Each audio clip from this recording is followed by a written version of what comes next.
Collision Series, Book 1, The Resolve of Immortal Flesh, by Rich Colburn. Read to you by Rich Colburn. Chapter 1, The Thickening of the Skin. Thomas sat rigid in his chair with his elbows on the table and one hand dangling limp in front of his face. He examined his hand with intense concentration. It would twitch periodically.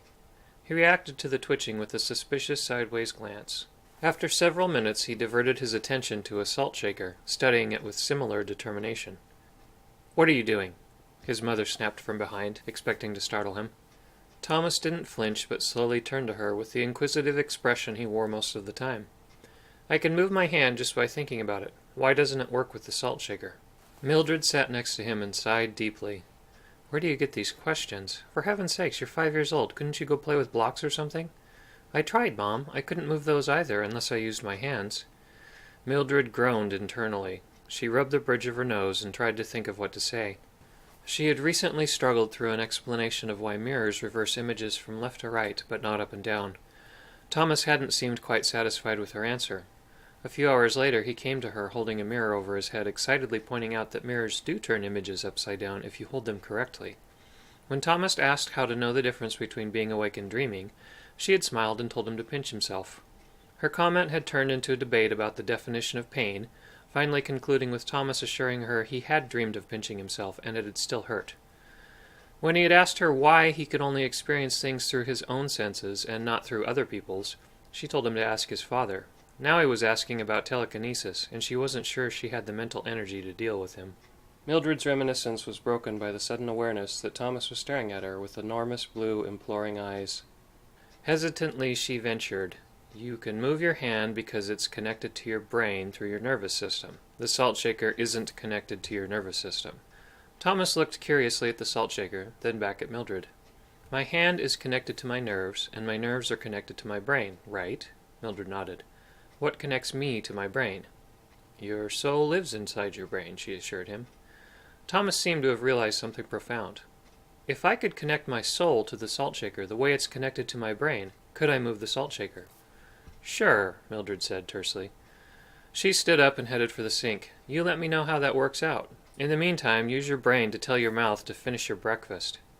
Thomas's older brother Henry wandered into the room with a deck of cards in one hand and a tube of toothpaste in the other.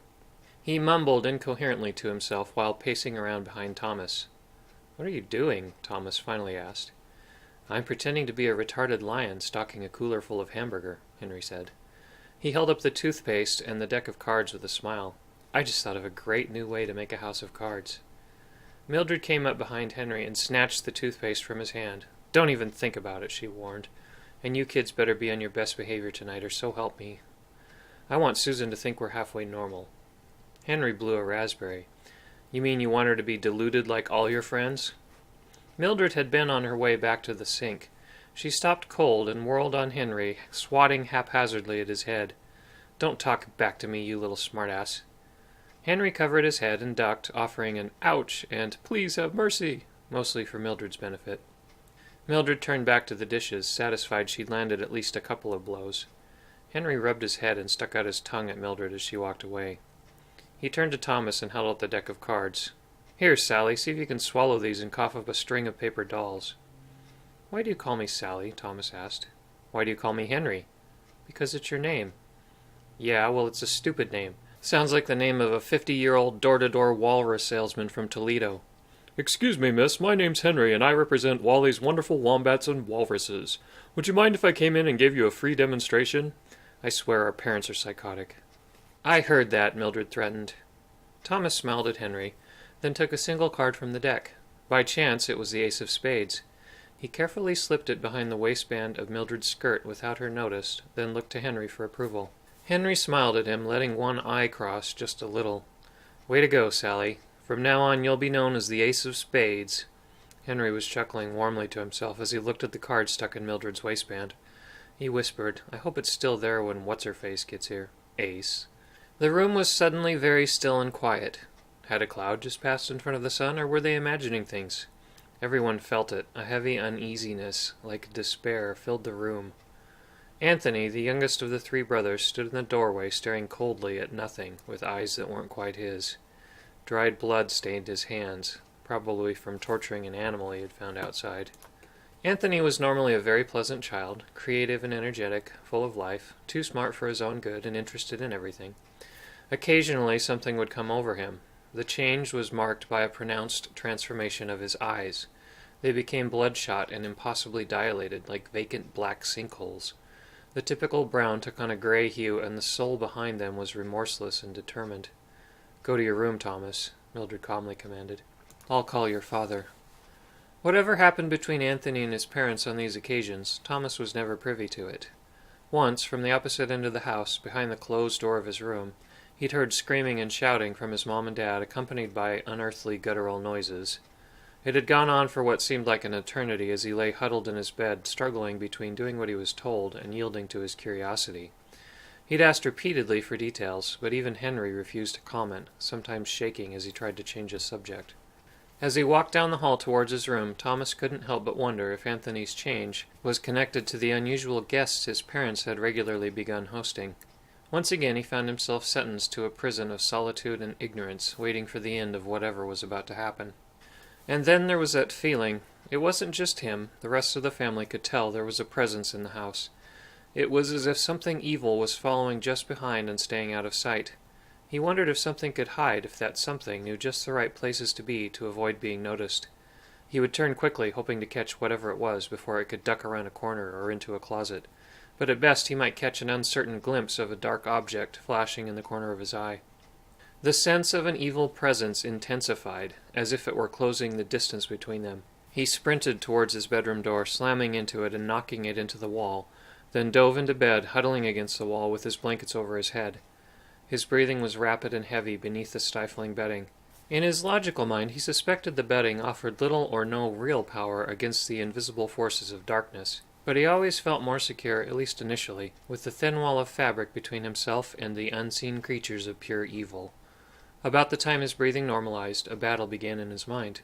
On the one hand, if there was some sickening monster hanging over the top of him, drooling with voracious hunger and wringing its long, spindly-fingered hands with delight, he wouldn't have to see it as long as he remained hidden.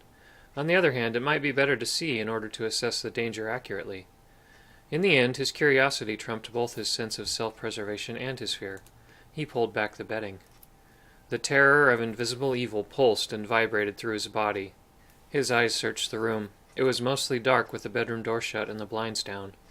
Various items in the closet looked like horrible creatures, but he dismissed this as artifacts of his terrified imagination.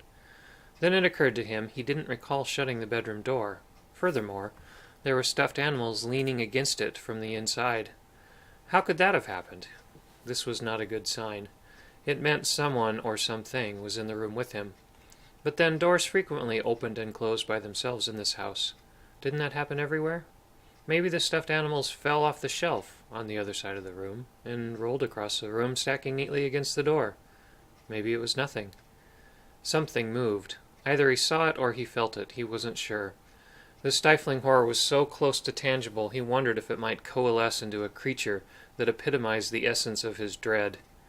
Though its nature was uncertain, a creature did, in fact, rise into view from below the edge of the bed. Thomas was mesmerized. He recognized it at once from a movie about a ravenous, man-eating alien. Had his mind given it shape? Perhaps it was his imagination, or perhaps it was real. Perhaps this creature was real, but of such a nature it could only be seen with the mind. Whatever it was, it looked and felt real as it stared through him with a face that had no eyes. Somehow the familiarity of the creature made him more curious than afraid. He studied it as it looked at him with a half-smile beginning to curl on one side of its mouth. The form of the creature was wavy as if viewed through water. It left after-images as it moved, leaning slowly towards him. He continued to watch with unblinking eyes as the creature's head raised, the neck stretching painfully. With the sickening sound of tearing flesh and tendons, the creature grasped its own head and twisted, severing it from its body. Thomas looked up at the ceiling as a gruesome hook of polished silver appeared, forming from thin air. The creature's long arms lifted its severed head, impaling it on the hook with some apparent effort. The headless body then walked away, passing through the closet door and leaving the impaled head suspended from the ceiling. Thomas stared at the head. It stared back, studying him with its eyeless face. The mouth curled in various ways, conveying a narrow range of powerful emotions, all of which seemed associated with hunger and death. He lost track of time as his curiosity kept his eyes fixed on the gruesome vision. The head gradually morphed into something human, fair-skinned with black hair and blue eyes. He deliberately blinked, noticing the dryness of his eyes. Just as it completely vanished, it dawned on him he'd been looking at a face identical to his own. After several hours, Henry came into the room and found Thomas staring at the ceiling with a blank look. "How's it going, Ace?" Henry said finally. He acted casual as always, but he was clearly troubled. "Is everything okay?" Thomas asked. His thoughts were somewhere else. "What happened?" "He tried to kill us." Henry said it almost as a joke. "We were taking Anthony to Dad's club when he grabbed the steering wheel and tried to drive us off a cliff. Everyone's okay, but the car's messed up. We had to ride home in Dad's pickup. Where's everybody now?" "Mom and Dad went to get Susan. Anthony's in the family room, watching TV. He's fine now. I'm going to go join him." Peace had more or less returned to the Hodges family for the time being. Thomas sat on the dusty brown carpet between his two brothers, with a well-worn dictionary in his lap. He kept it with him when he watched TV in case he came across a new word. "What is it Mom and Dad do with these people?" he asked. Henry stared at the TV and pushed buttons on the remote. "Exorcisms," he said. "Really?" "I don't know. Might as well be, for all the weird stuff that goes on. I think our little brother's freak-out sessions have something to do with it." Anthony giggled when he noticed they were talking about him and knocked over the tower of blocks he'd been stacking. "Exorcisms," Thomas thought out loud as he flipped through his dictionary. "How do you spell that?" Henry smiled derisively. "Xorsisums." Thomas raised a skeptical eyebrow and flipped to the E section. The next half hour passed quickly as he read about existence, existentialism, exit permits, exorcisms, exoskeletons, and exotic dancers. The sun sank beneath the horizon, lighting up the lake in the back of the house with orange fire. Thomas went to the sliding glass door to catch the view. Outside, the air was still, and a fog, unusual for late August, was forming over the lake. One by one, crows began to gather quietly in the backyard locust tree, until it was a black sea of them, staring silently into the living room through the kitchen window. By the time the last shaft of sunlight disappeared, the fog had obscured enough of the horizon to create the illusion of the sun being swallowed up by the lake. The surface of the lake suddenly stirred, then boiled, with waves rippling out from the center. Henry had been standing next to Thomas, staring out at the strange scene forming behind the house. His voice startled Thomas out of his contemplation. "If that's not a bad omen, I don't know what is." Thomas heard his parents come in through the front door, chatting with the woman whose voice he did not recognize. The three brothers all made for the living room, excited to have company. The guest was a distinguished-looking, middle-aged woman with a remarkable figure. She wore satin black high heels, white slacks, and a black silk blouse. Her hair and jewelry tactfully reeked of high fashion and high dollars. She carried herself with a certain social grace uncommon for anyone who would associate with the Hodges family. "Children, meet Susan," Mildred said, unsuccessfully attempting to affect an aristocratic manner. Thomas's father Kevin stood in the doorway behind Susan, wearing the same troubled and distracted expression he had for the past year. Whatever the source of his trouble, it had left permanent lines in his face. Susan stood in the entryway, feeling awkward and out of place, glancing around the house. She began to worry she might have just wandered down a dead-end street into some kind of backwards Hicktown family of cannibals. Under normal circumstances, she never would have visited people like the Hodges family. However, she had heard they may be able to assist her with her unusual problem. Thomas and his brothers approached her. They seemed excited to see her, so she addressed them politely. "Pleased to meet you all. It was kind of you to invite me. You seem like a delightful family." The last part came out a little less sincere than she had intended. Thomas wouldn't stop staring at her. For some reason she couldn't justify it. It was making her extremely uncomfortable. She walked deliberately past him, but could still feel his eyes drilling into the back of her head. "It's because of the money," Thomas said out of nowhere. "Those pictures of your boss, and the money you make him give you. That's why the voices won't go away." Thomas had occasionally found he knew random things for no apparent reason, but it didn't occur to him that this was uncommon, nor did it occur to him to keep such information to himself. "You mind your own business, you little brat." It was out of Susan's mouth before she realized how bizarre it was for the child of total strangers to be talking plainly about something she believed only she knew. "Thomas," his father scolded, "get out of here. Go to your room." "Mommy?" Anthony was pointing at Susan. "Why does the mean old man live in Susan's face?" Thomas was aghast at what he suddenly saw. It was like it had been there all along, but escaped his attention. An old man, about 4 feet tall, was standing on the small of Susan's back with his hands wrapped tightly around her face. He was disproportionately short and stocky, with sunken eyes set in a leathery face layered with yellowish-brown blotchy folds of skin. He looked something like a cross between a gnome and a goblin. Susan was now hunching forward awkwardly as if to stay balanced, with the man's hands forcing her head back painfully. The experience of suddenly becoming aware of something so blatant filled his head with a weird memory of a painting. It had hung on the living room wall probably since before he was born. One day, for no apparent reason, the painting came to his attention. Something about it bothered him immensely. As he thought back on it, he couldn't help but feel it somehow related to what was happening now. The old man on Susan's back wore patches of leather sewn together crudely with something that looked like intestines. Where his hands met Susan's face, his fingers mingled with the skin around her eyes and mouth, making it difficult to distinguish his fingers from her facial features. Thomas felt a lump in his throat. Fear pulsed through him like thousands of spiders crawling madly up and down throughout his whole body. As the fear tightened his chest, he felt as if he would vomit them up along with his soul in a last dying convulsion. In spite of all this, his curiosity kept his eyes transfixed on Susan in the vision of her torment. He remembered his father had ordered him to his room. He looked up at his father imploringly.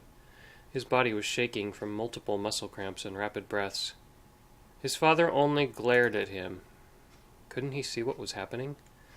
Susan's head turned, and her body followed, slightly out of sync, towards Thomas in a slow, strangely fluid motion, like a door turning on its hinges. Her head seemed to float down towards him, and her teeth slowly protruded out of her mouth until her lips stretched tightly around them, splitting and beginning to bleed. It seemed the man on her back was forcing her movement. She spoke in a strained, monotone growl, but the voice was calm and assertive. Thomas couldn't tell if it was her bleeding lips that moved or the man's fingers as she spoke. "I'll kill all of you before this night is over." Kevin put his hand on Susan's shoulder, motioning her to stand upright. She shuddered, apparently struggling against the will of the old man on her back.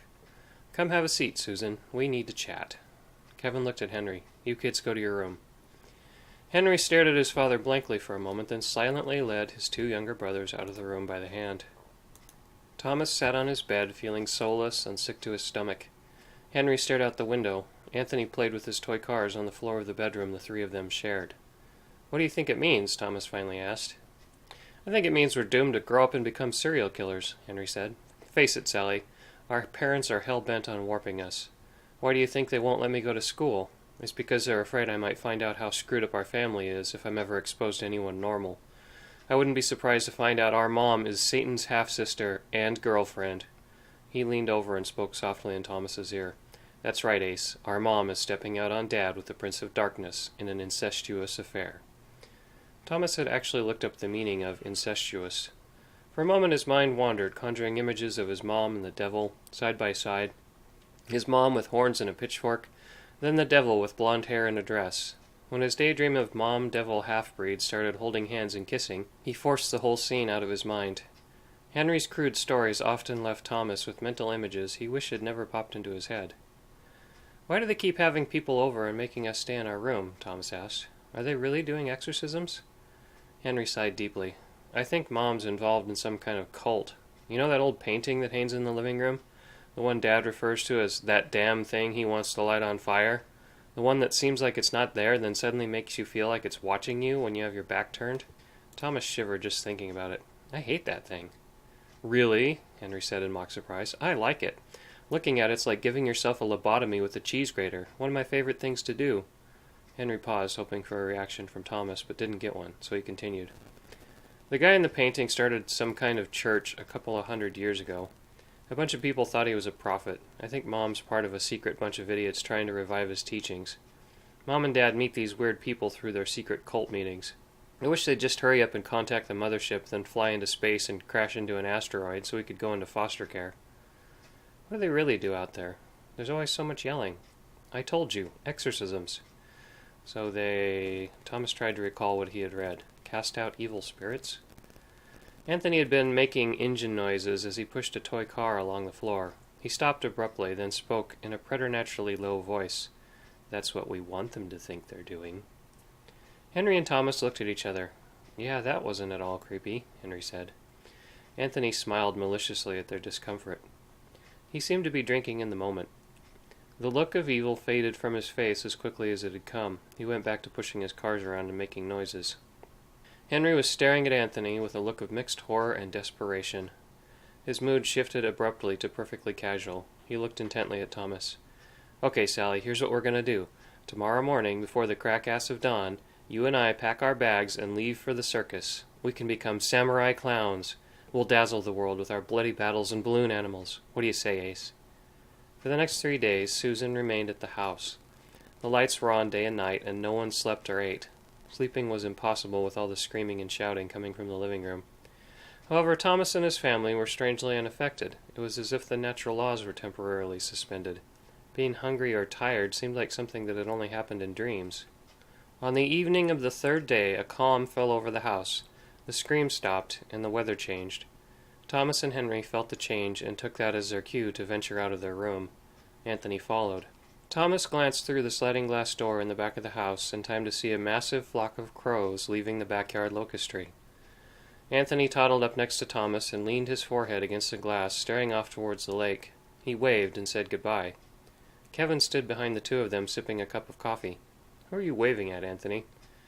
The mean old man went back into the water, Anthony explained. Mildred was in the next room. She yelled out of habit, "You kids stay away from that lake!"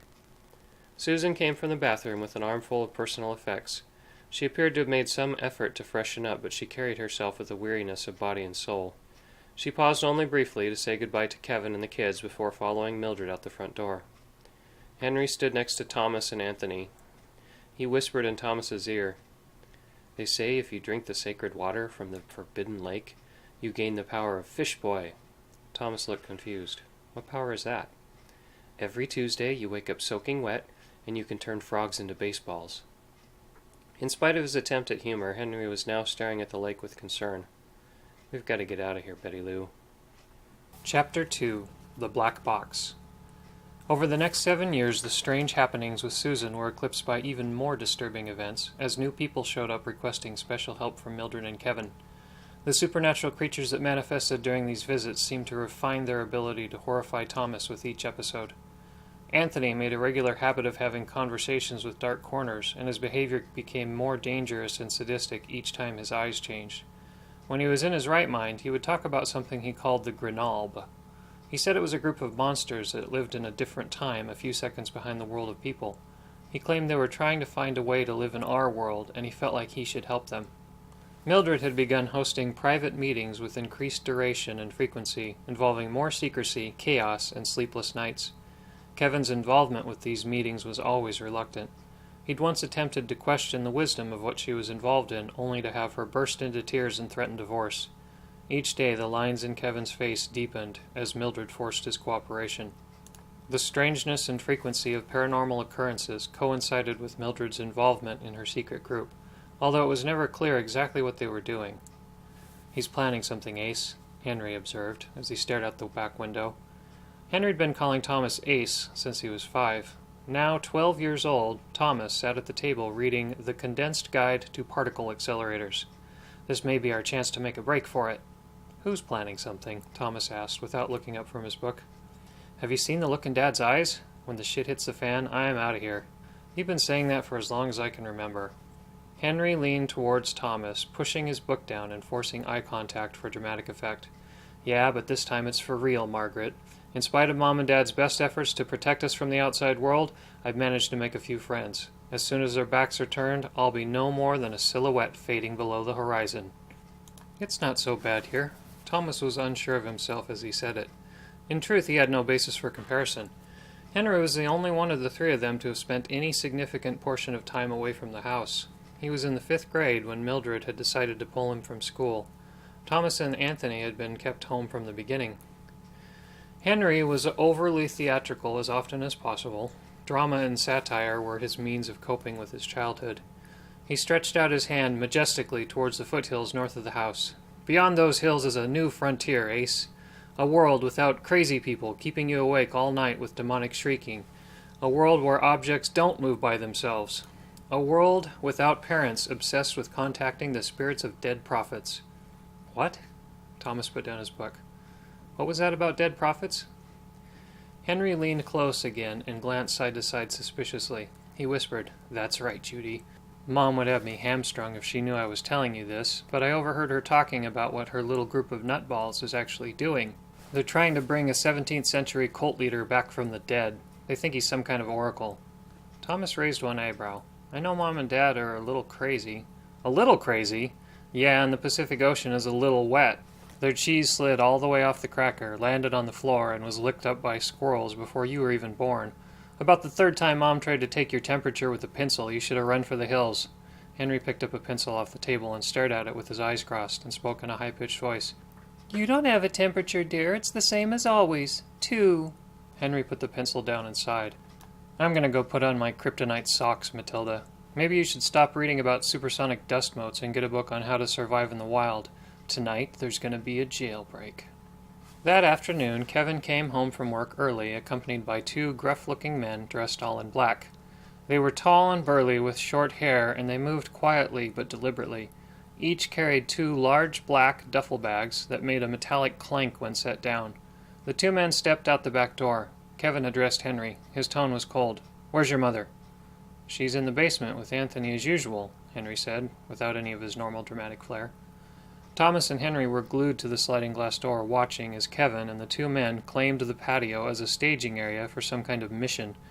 The men moved methodically, almost machine-like, removing various objects from black duffel bags. Most of the items were black and metallic. The 3 of them strapped on utility belts equipped with double-edged knives serrated on one side, flashlights shaped like bricks, some kind of gauge with a red needle and a digital display, various pockets with unfamiliar assorted things tucked in them, and a hose dangling down to their knees with a button where it connected to the belt. The next major items of consequence were large and complicated backpacks with various tubes, valves, and gauges neatly organized around 2 large tanks and a small central cylinder. It soon became clear they were setting up some kind of high-tech scuba gear. The 3 of them grabbed this gear and made their own path through the overgrown brush towards the shore of the lake behind the house. "Looks like Tweedledum and Tweedledummer are taking our dad on an underwater adventure," Henry observed. "Those were rebreathers," Thomas added, only slightly pleased with himself for having known that bit of trivia. "Those require a special license." Thomas and Henry watched their father and the 2 strangers disappear into the tall weeds and willows. "Have you ever wondered why Mom and Dad have always been so paranoid about that lake?" Henry asked. "I mean, they act like they suddenly came down with a case of fatal diarrhea every time it comes up. Plus, you've got to know there's something screwy about it. There's almost always fog around it. It's basically the most interesting thing in this whole backwards town, but no one ever goes there for any reason. The only animals you ever see around it are crows. You'd think an occasional deer would wander down from the surrounding mountains for a drink, or maybe a duck would land on it." "I never really thought about it," Thomas said. "That's because you've always either got your nose in some reference book or your head in the clouds. You need to get out of this place, Edith, or you'll end up in a padded room gluing plastic eyes on wood chips for a living. Mom and Dad don't want you to know it, but there's a whole world of knowledge and experiences out there, and we've been hidden away from it in this dark dungeon of our parents' making." Thomas normally wouldn't have given Henry's words a second thought, but the suggestion his parents were hiding knowledge from him was vexing. He tried to pass it off, but it had been planted, gnawing at the back of his mind like some kind of parasitic worm. Henry was staring into Thomas's eyes, waiting for a reaction. He saw just a hint of concern and chuckled triumphantly. "Aha, the first seed of rebellion has been planted. Soon you'll join me on my quest for sanity." Henry headed to his room. Maybe Henry was right, Thomas thought. Maybe he was missing something, being cooped up in an isolated house in the middle of nowhere. His parents had provided him with books on almost every subject whenever he wanted. The only forbidden knowledge was anything related to human anatomy, or anything to do with relationships between men and women. But maybe there was a difference between reading about things in books versus experiencing them firsthand. The thought continued to disturb him, even with the distraction of his dad and the strangers doing whatever it was they were doing at the lake. For the next few hours, Henry frantically tore apart his bedroom and packed his belongings in a suitcase. He was hoping that whatever his father was up to, it would provide enough distraction that his friends could come for him and his belongings unnoticed. As an added bonus, he'd be miles away from whatever was about to happen between his mom and dad when she discovered his betrayal in approaching the forbidden lake. Thomas had continued to read from a seat at the kitchen table that allowed him to view the lake. It was difficult to concentrate with the new suspicion his parents were keeping knowledge from him. He was also keeping an eye out for any new developments with the men at the lake. In spite of the distraction, Thomas had eventually managed to become completely engrossed in a textbook on experiments in neurology when he was startled by a scream like none he'd ever heard. It was a deep and agonizing sound, projected from the diaphragm with an intensity he suspected could only be possible coming from a large and powerful man in excruciating pain. The back door swung open violently. Kevin came in and made a beeline for the kitchen sink, passing Thomas without a glance. He began ripping paper towels off the wall. One of the other men followed him to the sink. His face was dripping with lake water and sweat, and red from straining to hold back another scream. He was still wearing his rebreather, and a towel was wrapped around his forearm in a large bundle. It was clear he was injured. The third man came up behind the injured man, attempting to stabilize him. All three of them were dripping wet and smelled like the bottom of a pond. Thomas froze with his back against the wall, staring at the chaos. Henry came around the corner. Mildred and Anthony were stirring from the basement soon after. Kevin assisted in unwrapping the towel from the injured man's arm. Blackened bits of sticky flesh fell into the sink with sickening splats as the towel came off. Midway up, the injured man's forearm turned sharply at a 45-degree angle, and his fingers were gnarled and twisted in a misshapen mockery of a hand. From his hand to the angle in the middle of his forearm, the skin was blackened and sloughing off. As the others handled it, it became apparent the bone had fused at that angle. Within seconds, Kevin was retching in the sink. "There's nothing we can do here," Kevin managed. "Let's get him to the hospital." He pushed his way past Mildred and Anthony into the bedroom to get his keys, leaving a trail of water and muddy footprints behind him. The other two men followed Kevin out the door, and soon the three of them sped off down the road in a pickup. Mildred stood in the entryway, shaking violently with hatred. She slammed the front door and knocked over a lamp on her way back to the basement. Tears of rage streamed down her face. Thomas sat alone at the table. The silence was deafening. The tension was unprecedented. He wished his breath and his heart would stop making so much noise. Henry went back to the bedroom to continue plotting his escape. Mildred and Anthony eventually went back to the basement to do whatever thing it was that they never spoke of. To Thomas, it seemed the whole world was collapsing. As strange as the family supposedly was, it was the only life Thomas knew. Now his brother was really leaving, or at least intended to, and his dad had stepped far enough out of line that he knew his parents would never recover. Then he saw it. On the counter next to the kitchen sink was an item of exceptional curiosity. It seemed to exude a sort of supernatural pheromone, making it powerfully alluring to Thomas's curious mind. He felt it more than he saw it. It drew him from his seat. He hadn't recalled leaving the table and walking to the sink, but he found himself leaning over the item and fingering it gently. It was a small black box about 6 inches square and about an inch thick. There were thin red lines trailing along the edges between silvery white designs that looked something like tiny rib cages draped over the corners. The black box was darker than black, almost consuming light. It seemed to creep up his hand, casting shadows around his fingers in the wrong places. There were still droplets of water on its surface, so he assumed it had something to do with his father's mission at the lake.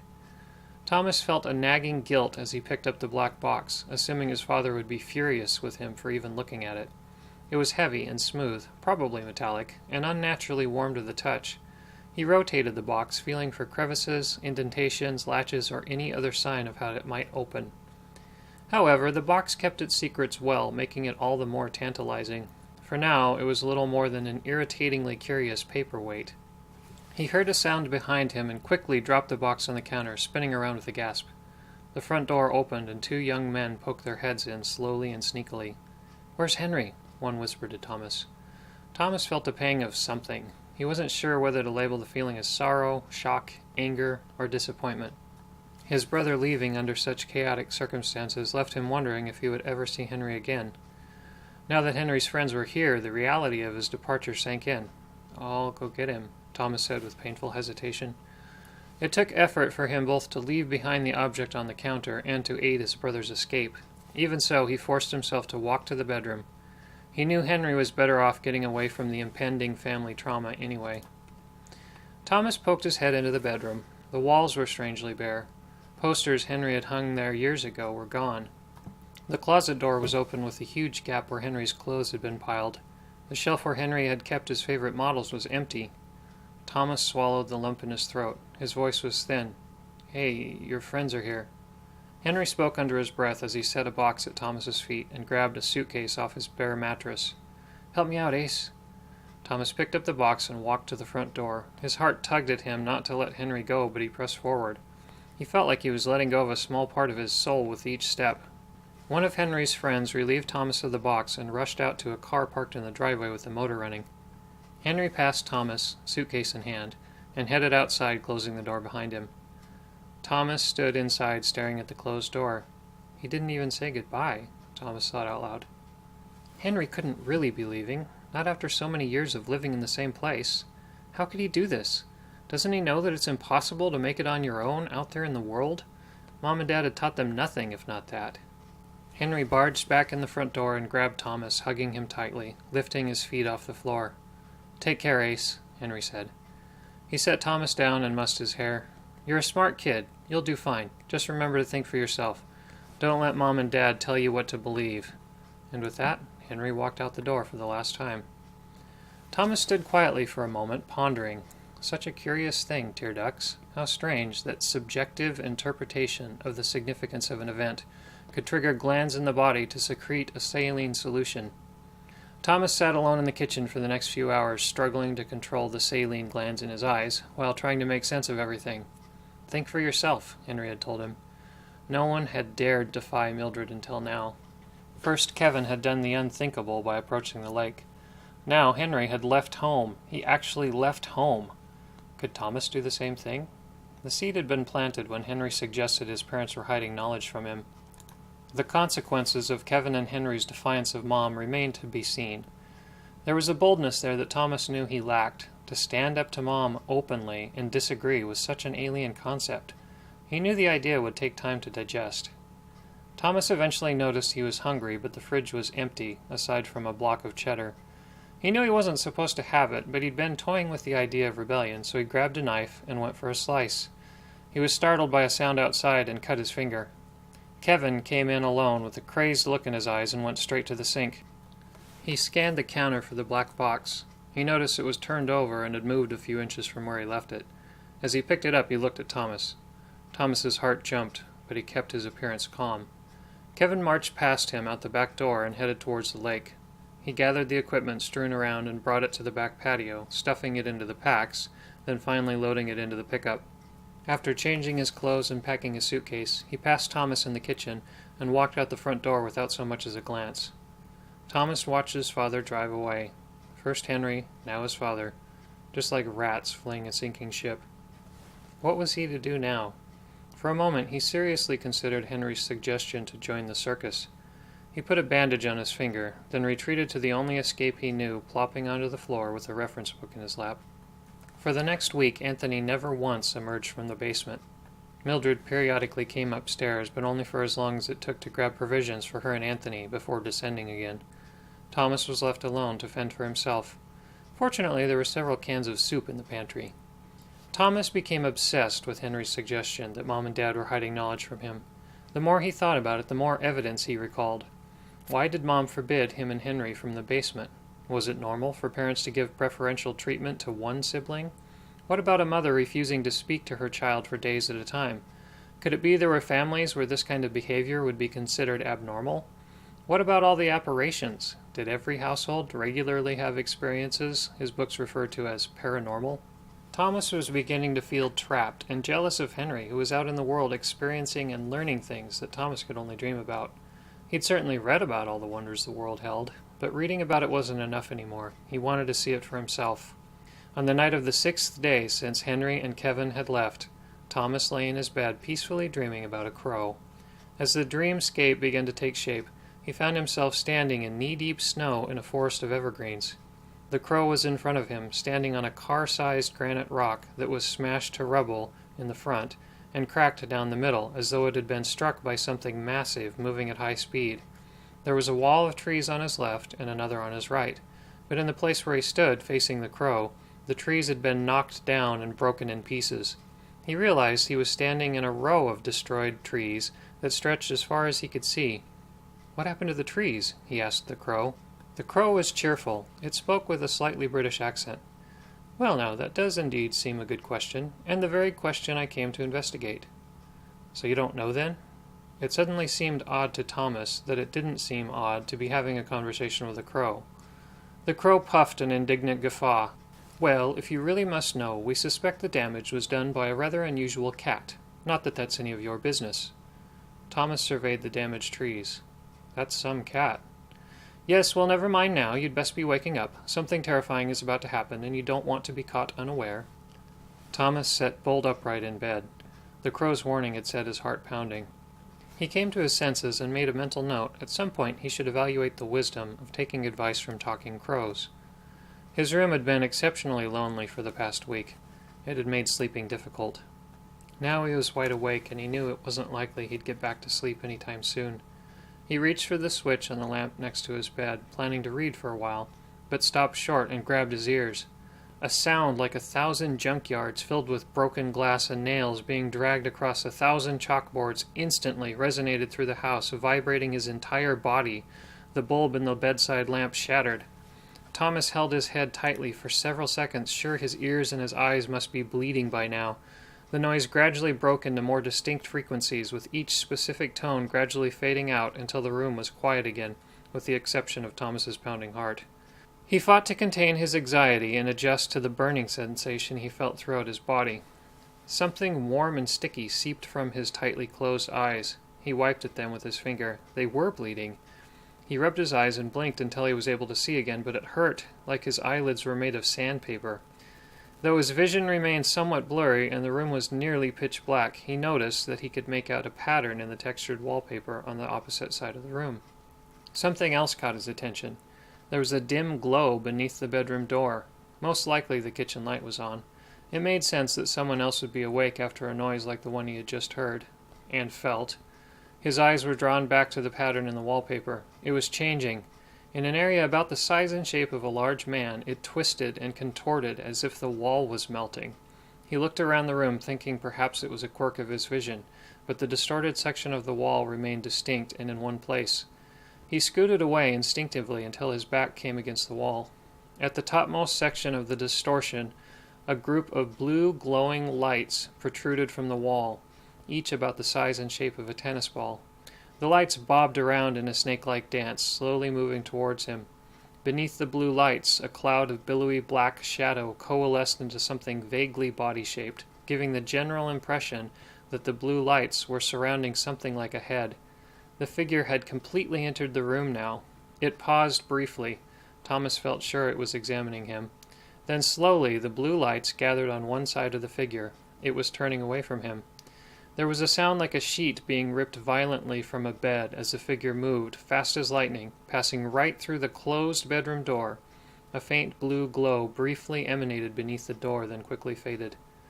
Thomas awoke pleasantly to the sound of chirping birds and the warmth of sunlight shining in the window. He yawned and stretched, feeling refreshed. He'd slept well for the first time in a week. Something unusual nagged at the back of his mind, like a forgotten nightmare or something, but he felt so good it didn't dissuade him from jumping out of bed. Something was different in the air as well. It was like a noxious gas had filled the house, making the air heavy for as long as he could recall, but today fresh air had taken its place. He dreamed pleasantly of toast and jam as he dressed, but some vague memory still bothered him. The bedroom door was stuck shut. He tugged at the doorknob. With a great deal of effort he was able to open it far enough to get through.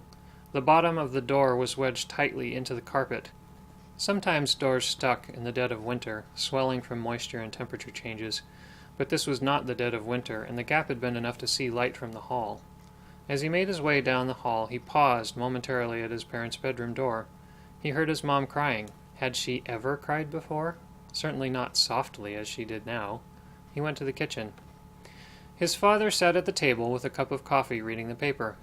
"Have a seat, Ace," Kevin said. He sounded unusually calm and casual, and his posture suggested a tremendous weight had been lifted from his shoulders. "That's what your brother calls you, isn't it? It fits you." Thomas sat at the table. His father rarely spoke to him, and he'd been gone without explanation for a week. Thomas wasn't sure how to feel. "Boy, how old are you now? 12? It's time you had your first cup of coffee." Kevin poured coffee into a nondescript ceramic mug and set it in front of Thomas. There was something exciting about the moment. This was the first time his father had done anything that could be interpreted as an act of friendship between them. It was a strange mix of emotions, his mom crying, his father extending friendship, something haunting him about last night, the overall sense of relief that pervaded the atmosphere, tasting coffee for the first time, and knowing his mom would have a fit of hysteria if she knew he was drinking it. Whatever that amalgam of feelings was, the taste of coffee was now permanently associated with it. It was hot and bitter, thin like water, but it sat in his stomach like solid food. As he sipped the coffee, his curiosity was driving him crazy, but he wasn't sure how far to push his father's hospitality. He wanted to know what happened with his mom. He wanted to know about the man with the injured arm, and most of all, he wanted to know about the black box. He decided to phrase a question as non-threatening as possible. "Is Mom okay?" It surprised him how diminutive his voice squeaked out. He cleared his throat, hoping his dad would attribute it to the coffee. "It's the death of a dream, Ace." After a moment of silence, Kevin glanced away from his paper. Thomas was staring at him with one eyebrow raised. "For your mother," he clarified. "Imagine investing several years of your life into something only to discover it was all meaningless." His father had responded well enough to the first question. Thomas decided to venture another one. "Is the man with the injured arm okay?" His father glared at him. "As far as you're concerned, that never happened, boy. Got that?" "Yes, sir." So much for the friendly conversation. It was disappointing that the mood could be broken so easily. "Well, what'd you think?" Kevin suddenly sounded casual again. "Excuse me, sir?" Thomas was caught completely off guard by the question. Kevin nodded towards the ceramic mug. Thomas was nervously clutching it tightly with both hands. "The coffee. How'd you like it?" It was interesting. I hadn't expected to like it as much as I did." He glanced at his coffee. To his surprise, he'd finished the entire cup. "Would you like some more?" "Please, sir." It was clear that questions about what had happened would have to wait for another time, but the chance that there would ever be such a time seemed unlikely. Kevin filled Thomas's cup again, which he proceeded to down eagerly. Just sharing the moment quietly seemed to break long-standing walls between him and his father. He'd have to be content with the silence for now. Kevin eventually finished his paper and stood up. He studied Thomas's face thoughtfully. "Better wash up, son," he said before he walked away. Thomas felt his face, then quickly went to the bathroom. His body tensed. His coffee cup fell to the tile floor and shattered as he saw his reflection in the mirror. He was covered with dried blood, mostly around his ears and eyes. He washed his face, then went to his bedroom. The bulb in the bedside lamp was broken. Bits of glass were scattered around the dresser. The most disturbing remnant of last night's encounter was the pattern in the wallpaper. In an area about the size and shape of a large man, it was distorted in spirals. The same section of the wall was thicker at the bottom, like it had temporarily taken on the characteristics of a drooping candle. The memory of last night's episode flooded his mind. He dropped to his knees, dizzied by the recollection of that terrible sound.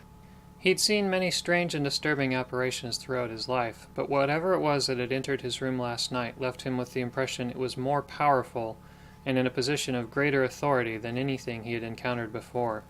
He had an inexplicable sense that the entities from all his previous encounters would have been terrified of it. Chapter 3. A picture paints about 209,678 words. The next morning, Thomas was taking out the trash as he did every week. This particular bag was unusually heavy and stretched awkwardly around something large and square. As he walked down the driveway towards the road, the bag caught on a stick and ripped open. Trash scattered everywhere. His eye was drawn to the painting that had hung over the fireplace, the same painting that had seemed alive and sinister for so long. It was of a man in knee-high leather boots and a long blue button-up coat. He had thick wavy brown hair, a ruddy complexion, and a prominent nose. He wore an expression that was somewhere between dignified and arrogant. The man stood on a hill with the sun cresting the horizon. Behind him was a blurry outline of something blue and black that might have been an accidental mixing of the colors used to make his shadow and his coat, but coincidentally resembled something like the legs of an insect. The painting had been unceremoniously discarded. It was splotched with coffee grounds, and the glass in the frame was cracked. This was the first time Thomas had looked at it closely. He'd always felt its presence, and silly as it may have been, he had always felt like the man in the painting was looking at him. For all those years that had hung over the mantel, he'd carefully avoided the man's eyes. On the one occasion when his curiosity had overwhelmed him, he risked a quick glance that had sent his mind reeling with a powerful vision. In the vision, blood was on his hands and feet. There was blood where he stood, blood all over a woman lying on the ground with an unspeakable injury that left her entrails exposed. Even now, as he looked at the painting closely, the vision threatened to overpower him once again. He fought it back, forcing himself to examine the painting carefully. Perhaps it was because he was older, or perhaps the power the thing had over him was diminished by the humiliating splotch of coffee grounds, but somehow he was able to keep his right mind as he studied it. Satisfied that he had conquered it, he chucked it happily into the trash can. The sound of the frame breaking was music to his ears. In the coming months, life would be different in many ways for the Hodges family, mostly due to the changes in Mildred's lifestyle and personality. She had stopped spending all hours of the day in the basement with Anthony. She had also been more temperate and amiable, but seemed almost lifeless. The paranormal events that had been a regular part of their lives came to a grinding halt. It seemed likely this was because Mildred had broken ties with the cult, or whatever it was, and consequently no longer hosted guests with special problems. Kevin was both relieved and agitated by the change. As much of a drain as it had been on him to tolerate Mildred's bizarre guests, the absence of the drama left him and Mildred both struggling to find meaning. As time passed, they grew increasingly more obsessive about mediocre events until their behavior bordered on paranoid delusional. On one occasion, Mildred had spent a week chanting and spreading oil around the house after convincing herself that a woman at the grocery store had put a curse on the family. Kevin started spending more and more time away on business trips, or so he said. Mildred spoke constantly about Henry's betrayal of the family. She was certain he hadn't lived past the first week without her supervision, or at least she tried to convince herself that he was dead. This thought made her even more possessive and controlling of Thomas and Anthony. Thomas was finding it increasingly difficult to cope with the pressure of having his freedoms slowly taken away. First, Mildred got rid of the TV. Next, she canceled all newspaper and magazine subscriptions. And finally, she took all of Thomas's books and locked them in a shop in the backyard. "You don't need all that nonsense clouding your mind," she would say. Anthony almost never came out of the basement. When he did, he would say little or nothing to Thomas. Thomas suspected Anthony had a TV, but Anthony would never have admitted to it, and Thomas wasn't allowed in the basement. It wasn't long before Thomas was planning to follow in the footsteps of Henry. He'd begun a regular habit of sneaking out of the house on walks. On those walks, he turned to his own thoughts in search for meaning and understanding. He would relive every event of his life, trying to draw absolute conclusions about the nature of matter and energy, the soul, logic and its relationship to human emotion, the definition of human will, all facets of human psychology, the mind-body connection, and anything else that might lead to a better understanding of life or the universe. The first time he was caught sneaking out of the house, Mildred locked him in his room, and from then on only allowed him out with her supervision. It didn't take him long to get past the lock on his room, something he learned from a book, but he confined his excursions to nighttime and slept during the day. At first his walks were spent wandering aimlessly. Direction was unimportant. What mattered was being away from the captivity of his room. His mind was always ahead of him, encouraging him to analyze every facet of every piece of information brought to him through his senses. The complexity of actions as mundane as walking fascinated him. The walking seemed to be initiated by a desire to go somewhere, the resulting interplay of balance, coordination, muscle movement, assessment of the terrain via sensory input from his eyes compared against the data sent to his brain through the nerves, spread across other parts of the body, autonomic functions, converting food to useful energy, and a number of other factors which made walking possible, were all mind-boggling. He thought of his body as a network of other beings who heard his unspoken request to walk and carried out millions of functions necessary to make it happen.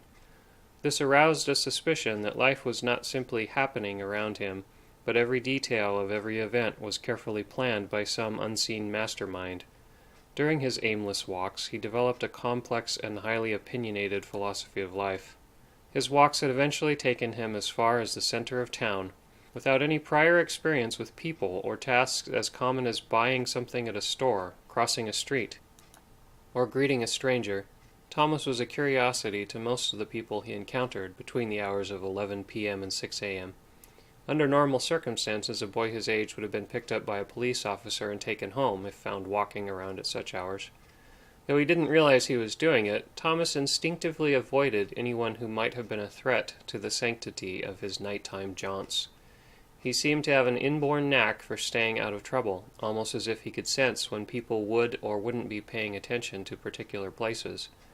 On some nights, when his mind was most at ease, he found he could practically become invisible in a crowded area just by being attentive to the focus of people around him. It seemed he had almost a sixth sense for gauging where and when people would be watching. It never occurred to him, but it was this sense that enabled him to sneak out of the house for over 2 years without getting caught again. Cautiously, he made friends and learned where he could get a late-night cup of coffee and an attentive ear. Now 15, Thomas had more or less been living his own version of a nightlife, and had made a name for himself as a strange but precocious boy who was harmless and helpful, but almost entirely a mystery. He never told anyone about his family situation or the fact that he was sneaking out against their wishes. It was another quirk of his apparent sixth sense that enabled him to avoid encounters with the kind of people who might press him for information. At 6 a.m. on the morning of his 16th birthday, Thomas was returning home from his nightly travels when it occurred to him he'd wandered to the side of the lake opposite his house. He couldn't recall when or why he had deviated from his well-worn route, but here he was. He'd taken for granted the simple fact that the lake was strictly forbidden territory. Having been exposed to a small window of ideas other than what he'd been conditioned by his parents to think, he now wondered if his visceral dread of the lake was legitimate or simply a product of his mom and dad's ever-increasing paranoia. All those years of living so close to it, and he'd never approached its shore. His curiosity and a touch of rebellion compelled him to move in for a closer look. Something deep in the pit of his stomach was screaming at him to turn back. He decided he would press forward against the feeling, at least until the water's edge. The shore was overgrown with willows. They served as a sort of catch basin that had gathered tumbleweeds for many years, forming a near-solid wall of brush. Thomas began fighting his way through it. The brush blocked his view of the water, very much like the barrier in his mind had kept him from exploring it. With each handful of sticks he tossed aside, he fought away visions of uncovering a decayed corpse or being attacked by some unearthly creature. There was a procession of spiders scurrying beneath his feet, in search of new cover as he pressed on. When at last he broke through the whipping willows and prickling tumbleweeds, and parted the cattails at the water's edge, he peered carefully into the water, feeling an overpowering urge to flee, but forcing his body to be still. As he parted the waterborne plants, he created small ripples in the lake's surface. He stared, as if waiting for something. After a few moments, the water stilled until glassy smooth. Despite his deep-seated feeling of dread, he saw nothing overly conspicuous about the lake, at least at first, although the water did seem oddly clear and deep. He found he could see the bottom near its very center. He surveyed the underwater geography as well as he could from his vantage point. Something in the depths did stand out. The greater portion of the lake bottom was murky and grayish-green, but a spot in the middle reflected the twilight sky like an oblong, submerged moon. He stared for some time, trying to determine the source of the light. He fixed his eyes on it and walked side to side along the water's edge, trying to determine if the bright spot was a submerged object or a trick of reflection on the surface. Perhaps it was a large piece of metal, a trapped pocket of air, or even a large mirror. Whatever it was, it reflected the sky with unusual clarity. As he stared at the shimmering object, its surface began to bulge in one place. It appeared something was pushing up through it. Thomas was suddenly startled by a loud noise right behind him. It was a sound like a sheet being ripped violently from a bed. He spun in time to see a black cloud of billowing smoke, dappled with a circle of dancing blue lights in the center. Something struck his head, knocking him off his feet. He felt a cold chill rush over his body as water engulfed him. For a moment he was dizzy, then all went black. Slowly, Thomas became aware of the black. It was something like being in a dream, but in a dream one is scarcely aware of oneself. He was fully aware that all was black. His first thought was one of curiosity. He wondered how he could be aware that he couldn't feel his body, see light, or hear a sound, and yet still be curious. Furthermore, he wondered how he could be aware of being curious.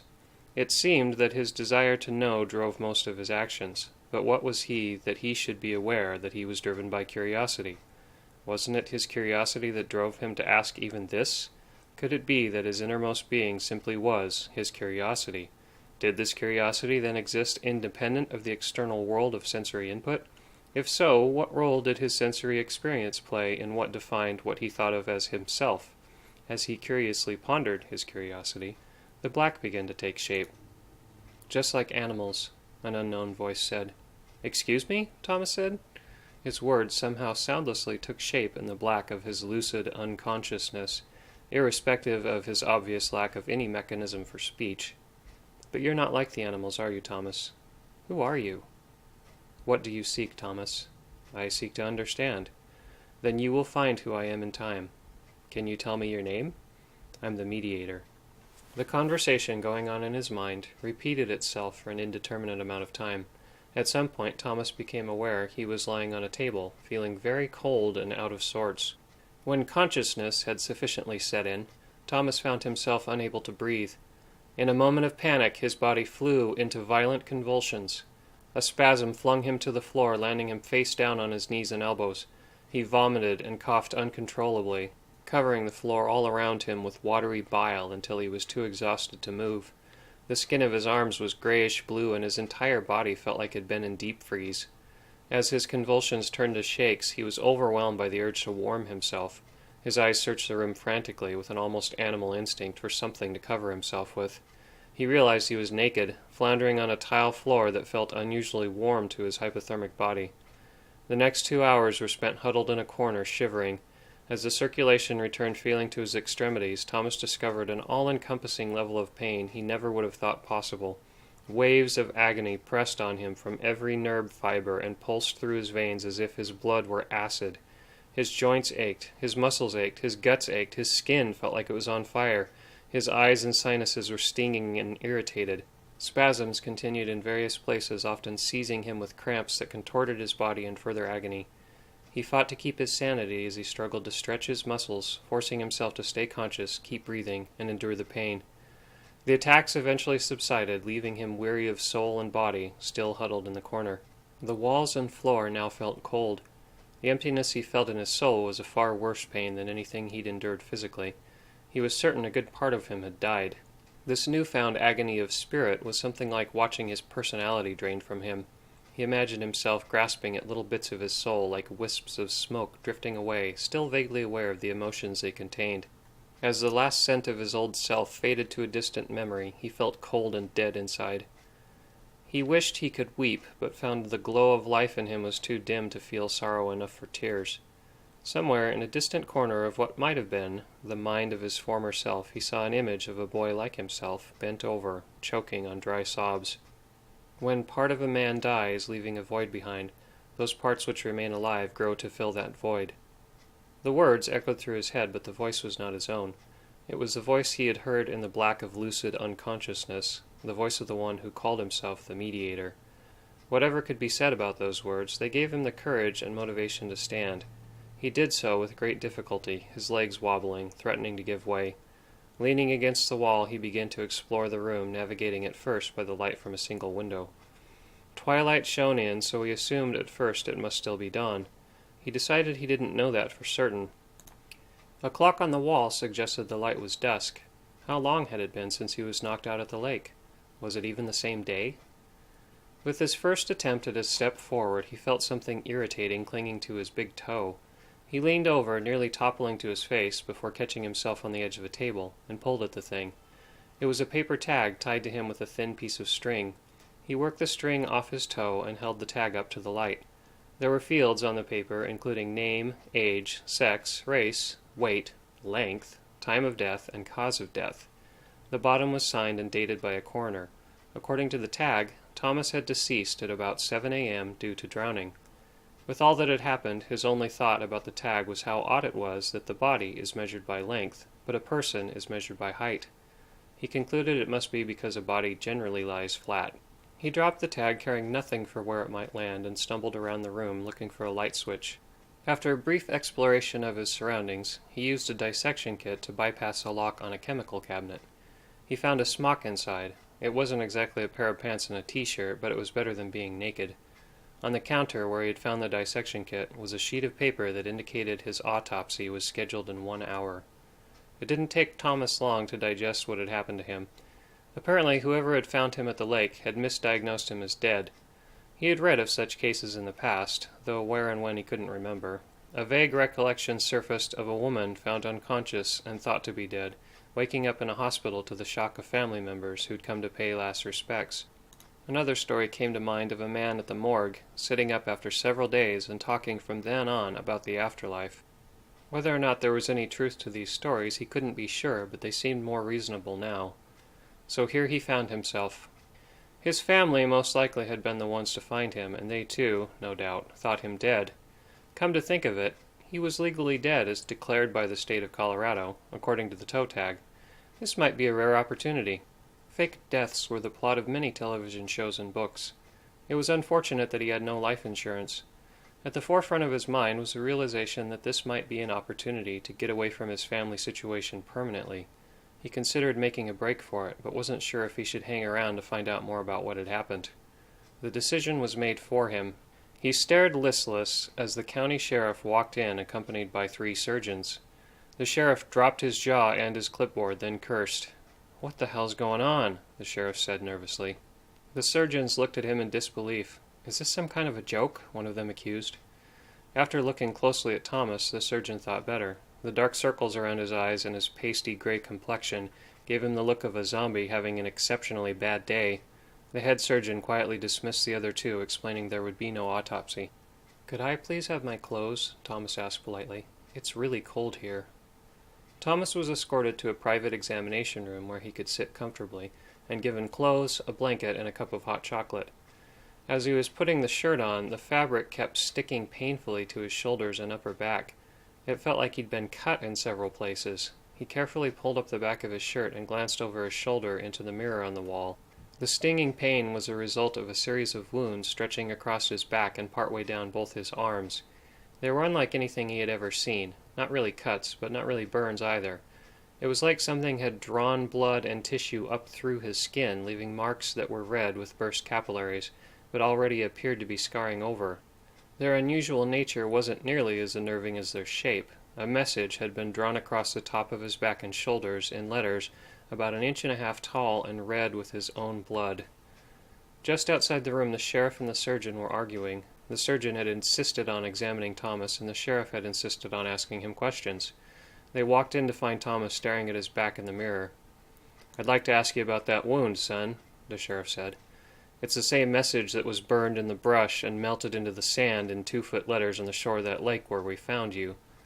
Thomas hadn't had the chance to see what the message was. It was hard to make it out over his shoulder reading it backwards in a mirror, but it was composed of regular English letters. The surgeon proceeded to stick probes in Thomas's ears and shine light in his eyes as the sheriff spoke. "Do you know what it says, son?" "Haven't really had the chance to figure that His last word was cut short as the surgeon stuck a wooden stick in his mouth. The sheriff seemed suddenly patronizing. "I'm your friend, son. Anything you tell me will help us figure out who attacked you, so we can make sure it doesn't happen again. I just want to protect you, son." Who had attacked him?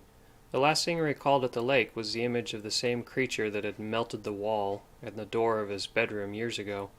Thomas wasn't sure how much he could say about what had really happened. Who'd believe some kind of non-human creature, who passes through doors and walls at its leisure, and made a sound that caused one's eyes and ears to bleed, would bother drowning children and writing messages on them? "What does it say, sir?" He assumed it was respectful to call the man sir. "I was hoping you could explain it, son, but I guess if you really don't know, it says Athanasia Sarkikos. Here, I have it written down." He pulled a piece of paper out of his pocket and showed it to Thomas. "Ring any bells?" Thomas thought for a moment. "No, sir, I'm sorry." "It's all right, son. You seem like an honest kid. It made me so curious I was going crazy all night trying to figure it out. Took me some dozen phone calls to find out there was even such a thing as a forensic linguist specialist." "That's a person who—" "Yeah," Thomas interrupted. "I know, a person who specializes in linguistic criminal evidence. Did he have any idea what it meant?" The sheriff was a bit shocked. "How old are you again?" "I just turned 16, sir." The sheriff gave him an incredulous look. "You were saying?" "Right," he said slowly. "I was saying the forensic linguistics, it's a she, by the way, claims the wound on your back spells out a Greek transliterization." "You mean transliteration?" "Yeah, whatever. Anyway, it's like an English spelling of Greek words. It basically means something like," he scratched his head, "mortal and immortal? Maybe it was immortal but with a mortal body. Does that sound familiar yet?" Sorry, sir. If you're thinking I might know something about it that would give you a lead on who attacked me, I can't think of anything. The surgeon was apparently satisfied that nothing was wrong with Thomas that needed immediate attention. After a few phone calls and some discussion between the surgeon and the sheriff, they determined to sort things out the next morning. In the meantime, Thomas was informed that his parents had been taken into custody for questioning, and he would be placed in foster care until everything was straightened out. It was about midnight now, and Thomas was still sitting in the same room. He was unbelievably tired in every possible way. Sleep beckoned him like an irresistible siren song, and he knew it would help him recover from whatever damage he'd suffered in the lake. The surgeon had left, and the sheriff could see the weariness in Thomas. "I just have to make one more quick phone call, and I'll let you get a warm bed, son, I promise." The sheriff walked out of the room. Thomas realized that if he sat still for another second, he'd be out like a light. He'd be leaving soon anyway, so he got up and walked down the dark hall in no particular direction. He couldn't help but hear the sheriff on the phone, so he wandered towards the sound of his voice and leaned against the wall outside the office, waiting and hoping he could leave soon. "I swear to God, Doris, that kid was dead as a doorpost." "Yeah, of course we were sure. Jeff signed off on it. Besides, he was under that water for at least 5 hours, plus he had no vital signs for at least another 8 hours. But that's not the half of it. Some sick bastard carved a weird message in his back in Greek. Something about immortality, and now the kid's walking around like nothing happened." I don't think it's a coincidence either. I don't know what the hell's going on, but it's giving me the willies, something fierce. Some sicko's still out there wandering around, probably some serial killer from one of the big cities. Thomas knew this was a conversation he wasn't meant to hear, but he didn't have the strength to care. Then a door opened. Chapter 4. To be resolved in Book 7. Thomas was leaning against the wall in a hallway. The door on the wall opposite him read "Janitor's Closet." It opened to reveal a distant glow of multicolored blinking lights with a figure standing in the middle. The figure stepped forward. It was a man in a black pinstripe suit and white tie with a red rose pattern. He wore dark sunglasses over his pale skin, and his short red hair and mustache were neatly groomed. "Hello there, cursed one," the man said to Thomas. "Welcome to the most exclusive group of men who have ever walked the earth. You, my friend, are cursed with the resolve of immortal flesh." Thomas quickly found himself more awake than he had been. The unusual context of the man's visit and the content of his message seemed to chase the fog from Thomas's mind, at least for the moment. It was odd that the man wore dark sunglasses at night in a dimly lit hall, and it was odder yet that he had been waiting inside a janitor's closet wearing a suit and tie. "I'm not sure what you mean by resolve of immortal flesh," Thomas ventured as he studied the man's face. "Athanasia Sarkikos," the man said with a hint of satisfaction in a softly spoken voice. "Mordecai will be watching you." The man took something from his pocket and held it out to Thomas with a black-gloved hand. "Here's my card. We'll contact you if you need us." Thomas took the card. It was a black metal plate about the size of a business card. There were thin red lines trailing between corners decorated with a silvery white pattern. In the field, the name Mordecai was embossed in aquamarine metallic letters. Thomas took the business card, glanced at it, then turned it over. On the back side was an exceptionally detailed eye that seemed to glow green around the iris. Underneath the eye, more embossed letters read Revelation 9:6, "The cursed have no escape." Had he really said, "We'll contact you if you need us"? That would explain why there was no contact information on the card. "Who are you?" Thomas asked. "What do you know about that lake?" The man receded back into the closet and closed the door just as the sheriff came into the hall. The sheriff caught sight of the door closing and quickly stepped past Thomas to grab the doorknob. He opened the door to an empty room no wider than the doorway, with a built-in floor sink and tiled walls. There was no sign of anything that would account for the blinking lights or the man Thomas had just seen. The sheriff stared at him with suspicion. "What were you doing in the closet? It sounded like you were talking to someone." "I just like the sound of my voice echoing off the tile," Thomas muttered apathetically. He would have told the sheriff about what he saw if he thought it would have made any difference. He was somewhat delirious and supposed he might have imagined the conversation with the man in the suit. The metal plate he clutched with his right hand inside the pocket of his borrowed sweatshirt suggested otherwise. After some investigation into the Hodges family, the suspicious activity of Thomas's parents was enough to keep Thomas in foster care and his parents in and out of court indefinitely. He was happy for the change. Thomas would stay with the Whitehall family until further notice. They saw to it that Thomas enrolled in high school as soon as possible. The Whitehall family's youngest son, Marcus, was a year older than Thomas and owned his own car. Marcus had been excited to give Thomas a ride to show off the car on his first day of school. It was an experience Thomas would never forget.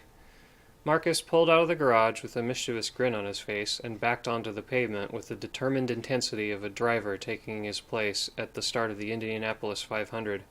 He sat for a moment, romping on the pedal and gripping the wheel before popping it in gear. Thomas felt the seat lean back, heard the screeching of tires, and smelled the cloud of smoke now forming in the back of the car as the Honda Civic sped to a dangerous speed of 15 miles per hour.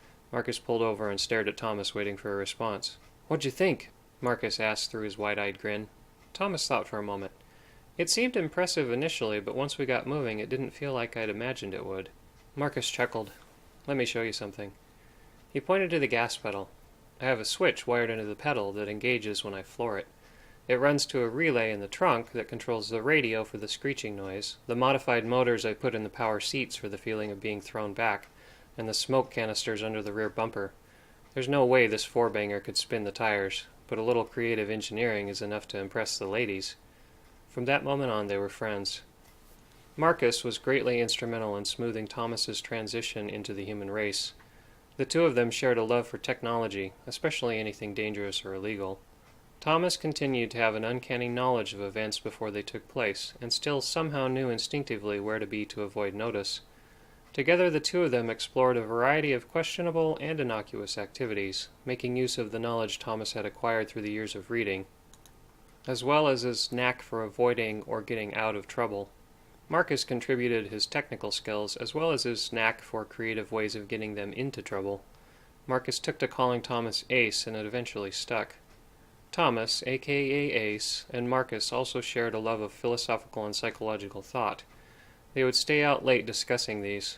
It took some time, but eventually Ace warmed up to Marcus enough to bring up some of the events of his past. Marcus had found the stories from Ace's childhood so interesting that it became the topic of nearly all their late-night conversations from then on. Ace had kept the business card with the name Mordecai and showed it to Marcus, telling the story of how he'd come across it, thereby adding to the intrigue all the more. The green eye on the back of the card still glowed mysteriously. Ace leaned back in his chair and sipped his coffee with dignified posture and manner incongruent with his scraggly appearance. His overall cynicism towards conformity had led to his complete disregard for personal grooming and clothing styles. As opposed to making an effort to be different, he literally never gave it a thought. His bushy black hair and beard coalesced into one shaggy mass, making his bright blue eyes his most distinguishing feature. Now in his early 20s, his thirst for knowledge had led him to college. Marcus had gone to a technical school to study artificial intelligence in hopes of writing software for robotics engineering, but Ace had chosen a school known for its philosophy major. Having parted company on good terms, they still contacted one another occasionally, but had not seen each other for almost 2 years. Their schools were on opposite sides of the country. Halfway into his third semester, Ace was growing progressively more disillusioned with the quality of the education he was getting. It was particularly frustrating that his professors continued to expect him to write papers that included material already discussed in class. He was convinced that he was wasting his time telling his professors things they clearly already knew. It was even more confusing to him that many people who had practically no understanding of the topics discussed in class were pulling A's.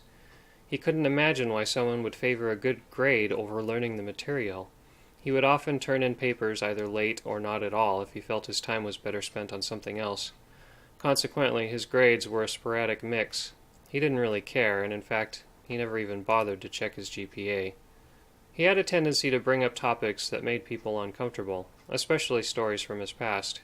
He told them with an eloquence, clarity, and consistency that made it impossible for most people to simply dismiss him as either crazy or a terrible liar vying for attention. He always followed up his stories with a philosophical explanation as to how events were possible and what he felt a person was forced to conclude about life due to the events. Those who would remain through an entirety of a conversation with him were few and far between. It was often said that his conversations were disturbingly unforgettable. He spent most of his time at a coffee shop not far from campus. When he wasn't disturbing friends and acquaintances with haunting stories from his past, he was scribbling cynicisms in his textbooks, or working on a rough draft of a philosophy book he called The Ultimate Language, which he planned to someday use as his doctoral dissertation on philosophy. Ace strolled into Psychology 101 at exactly 3:59 and 46 seconds. He would occasionally attempt to time his walks so that in maintaining a steady pace from wherever he happened to be when he started for class, he would pass through the classroom door on time to the exact second. "Curses!" he said to the air. 14 seconds off. He made his way to his favorite seat, showing no indication that anyone else in the room existed in any way that was relevant to him. Having read multiple books on neurology and psychology, he didn't bother to bring his textbook or take notes in this class. In fact, he was beginning to wonder why he was still attending. The professor droned on about chemical stimulus in the brain and how this can subjectively be experienced as need.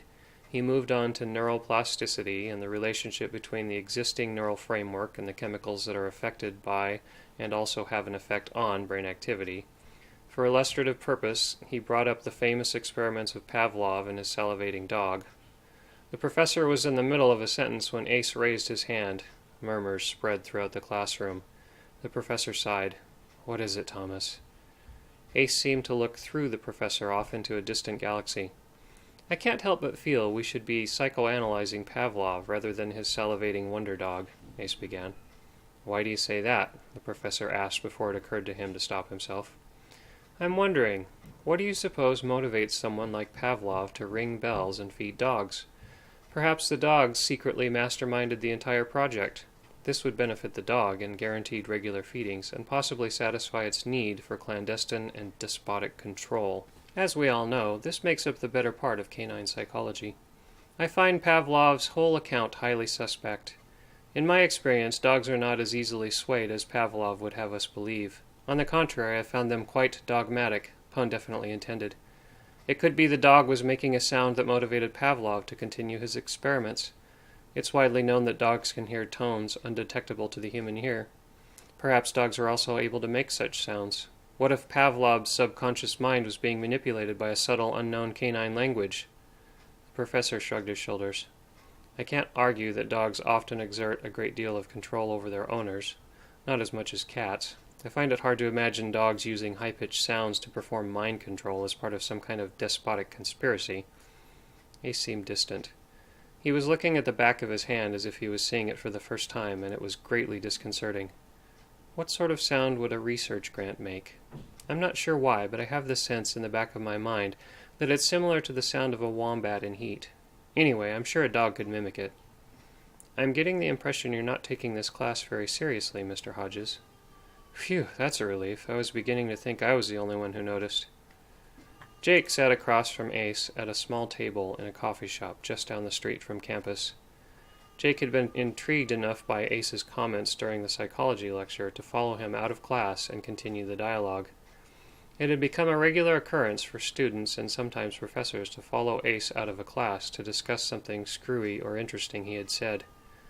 Ace had found it awkward to stand in a hallway and talk for hours, so he'd begun to invite people to coffee if they wished to continue a discussion. Jake was an athletic sophomore, always neatly dressed in a polo shirt and slacks, somewhat of a jock, but with enough of a mind to find Ace interesting. I loved the look on that teacher's face when you said that, Jake said. Ace stared out the window, giving Jake no indication that he was paying attention. For a short time, I thought I enjoyed making people feel uncomfortable with my comments and questions, Ace said. There was a hint of shame in his voice. Lately, the sport of malicious inquiry just leaves me feeling guilty. He looked troubled as he swirled his triple-shot extra-hot espresso. There's more to your questions than malice. You challenge people to think outside the box. People need that. In a way, you're an innovator. Ace stared out the window, sipping his coffee and looking worried and disconnected. Are you okay, man? Jake asked. Fine, I'm sure. It just feels like something's about to change on a grand scale. Do you ever have premonitions, Jake? I think everyone does. But I wouldn't worry too much about it. Jake looked out the window in the direction Ace was staring. He suddenly had a sinking feeling he couldn't explain. He looked back at Ace again and shuddered. He decided it was Ace's look of foreboding that had troubled him. So anyway, back to the discussion in class. I was serious, you know, Ace said. Yeah, but it was still funny, and it made me think a little deeper about the difference between people and animals. Animals generally have more fur. You have my permission to quote me on that in the final paper, as long as you cite me in the bibliography. I'll be sure to get the spelling of your last name so I can do that. Obviously, I'm referring to the psychological differences. I wonder about that too, Ace said. Everyone knows humans, in most cases, have some distinct capacity for reason that is unlike anything seen in the animal kingdom. Usually this discussion includes the observation that people invent things and have an ever-expanding base of knowledge to build from. The human race is always advancing, at least on a technological level, while the animals just keep doing what the animals have always done. Jake's enthusiasm was rising a little. He'd been starved of meaningful conversation since his second semester as a freshman, when he was moved to a dorm floor known for everything under the sun besides relevant discussion. Beavers are a good example. They cut down trees to make dams. They've been doing it the same way as long as we've been studying them. They never invent new tools. True, but some primates have possibly been observed inventing tools. For example, orangutans have been observed making tree branches into spears for poking around in crevices in search of insects. Thomas was only partially present for this discussion. His mind wandered to the last time he experienced the tension he felt now. He knew where the discussion was going anyway, mostly because he was dropping suggestions to lead it to the conclusion he had already reached years ago. Yeah, but monkeys will never invent a pocket knife. Well, maybe they would invent a pocket knife if someone would just give them a chance. You know, it's people like you who keep the animal kingdom under the cruel oppression it suffers every day. Egotistical narcissists with a superiority complex. Has anyone bothered to teach a primate the basics of metallurgy? When was the last time you saw someone standing up for a parrot's right to freedom of speech? Has anyone ever stood up for a horse and rightly demand that computer keyboards be designed to accommodate hooves? Have you ever received a text message from a horse? Can't say that I have. Exactly my point.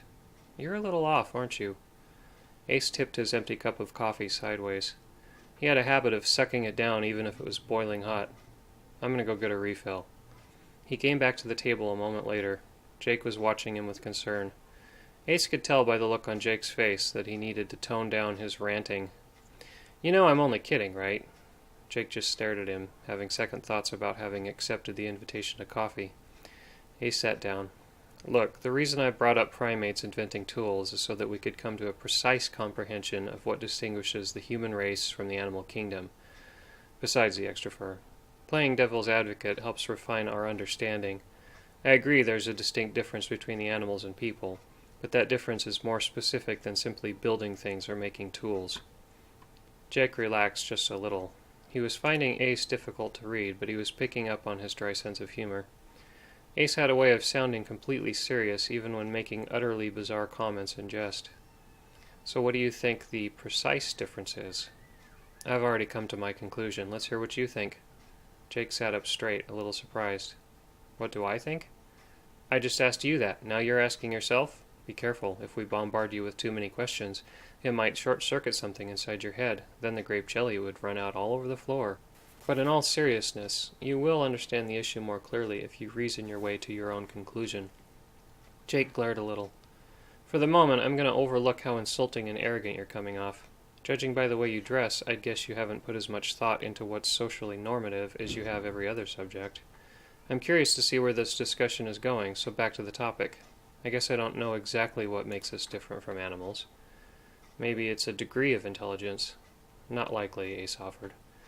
If people were simply higher on a scale of intelligence, we could expect to see animals developing civilizations, but on a more primitive level.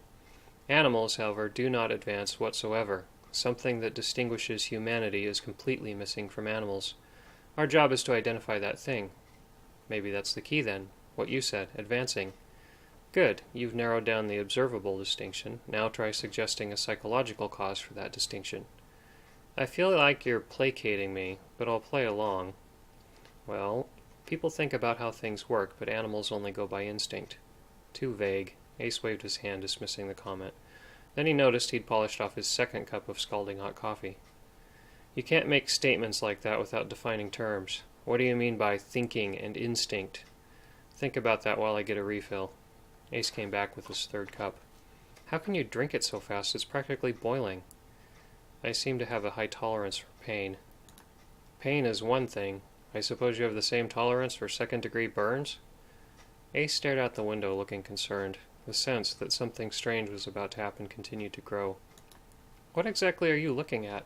He turned back to Jake. The last time I felt like this, I woke up the next day in a morgue. I feel almost like it's coming down the street towards me. What's coming down the street? Wait, did you say you woke up in a morgue? It's a long story. I guess I don't exactly know what's coming down the street. It's abstract. I just mean whatever weird events are about to happen. So where were we? Thinking and instinct. Yeah, what do you mean by those terms? You could just explain what you think. It might save us time. I suppose. We still need to agree on the exact meaning of the words we're using. Backtrack to advancing. Animals are distinct in that they do not advance. What is the key to advancing? Well, that's a good line of thought. I guess advance comes from ideas. True. So where do ideas come from? Mostly Japan. Those guys are miles ahead of the US in technology, culture, art, philosophy, etc. Ace smiled faintly on one side of his mouth. I agree. So where do the Japanese get their ideas? I don't know. It's almost a question of the origin of all things. That would break into a religious discussion. Even if you go so far as to say God or some kind of deity is the source of all things, including ideas, it's still fair to ask, where does God get his ideas? But this isn't really helping us to see the distinction between humans and animals. What about the difference in motives between humans and animals? I guess that's fairly simple. Animals are primarily driven to eat and breed. Those can also be major motivators for people, though, obviously. And it's clear that some people are more strongly driven by the most basic needs than others. But what is it that drives some people to starve themselves? You mean like fasting for religious reasons? Yeah, or weight loss, or self-discipline, or ascetic exercises, like in certain martial arts. I guess people are seeking something higher than just eating or breeding. Some people are. I think it's important to point out that even animals can observe patterns and reason that certain conditions are likely to lead to the satisfaction of the driving instinct. For instance, a dog can learn that certain tricks must be performed before food is given. Even though the dog shows some restraint, the underlying motive of the dog is still hunger. If you could ask the dog why it obeys its master, it might say the master feeds it, keeps it warm, takes it out to play, shows affection. Jake interrupted. But dogs can be driven by loyalty. Dogs have been known to risk their own lives for their master. That's a good point. So a dog comes to believe, if the term can be applied to dogs, that loyalty to their master is of paramount importance. Even in the face of starvation, a dog might prioritize obedience. How does a dog come to this? I suppose a dog must be conditioned. I think we're on the right track, Ace said. So it's clear that people and animals are driven by different motivators, and that which motivates them can change. Animals are born with basic drives, and if left to their own devices, will continue to be driven by the same. People can interrupt an animal's basic drives, conditioning it to be of a different disposition. Who is it then that conditions people? Well, no one conditions people. We decide for ourselves when to yield to our own desires or when to suppress them, Jake said. Ace leaned forward a little. I believe that humans are psychologically distinct from animals, primarily in that humans can be judges of their own motives. An animal can see patterns and come to associate certain behavior with certain rewards, but a person can potentially discern the thoughts and intentions of his own heart, either justifying or condemning his own motives. However, even this is a motive. The drive to judge one's own drives, to determine whether one ought to yield to said drives, is in itself a drive, but it is a drive that the animals lack. Jake looked puzzled. I'm not sure I completely understand that last part, but it still doesn't explain why squirrels don't build skyscrapers. Squirrels don't build skyscrapers because their claws are too small to operate a crane, Ace said. But that's beside the point. The distinction between mankind and animals is that the desire to judge the quality of one's own motives, a desire possessed by man but not animals, can transcend the limitations of the physical world, enabling some people to see possible worlds.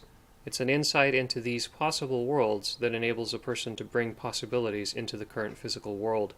Therefore, the stronger a person's drive to understand what one ought to do, the greater the person's potential to see possible futures, and consequently the greater the person's so-called creativity. It seems like you're essentially saying the more a person is concerned with morality, the more likely he is to be an inventor. I'm not sure I buy that. But why do you say so-called creativity? Because I believe all possible worlds exist as possibilities, and what is normally referred to as creativity is only the observation of what already is. No one truly invents or creates anything. Pre-existing possibilities are merely discovered. Reason is somewhat like an eye that sees possible futures, but for most people that eye is blinded by basic animalistic drives. Then again, the discovery of all ideas is most likely regulated by some kind of super-existent being, or beings. "You're starting to lose me," Jake said. "I'm not surprised," Ace said. "You really need to work on that socially normative thing I was talking about. You have any idea how arrogant you sound?"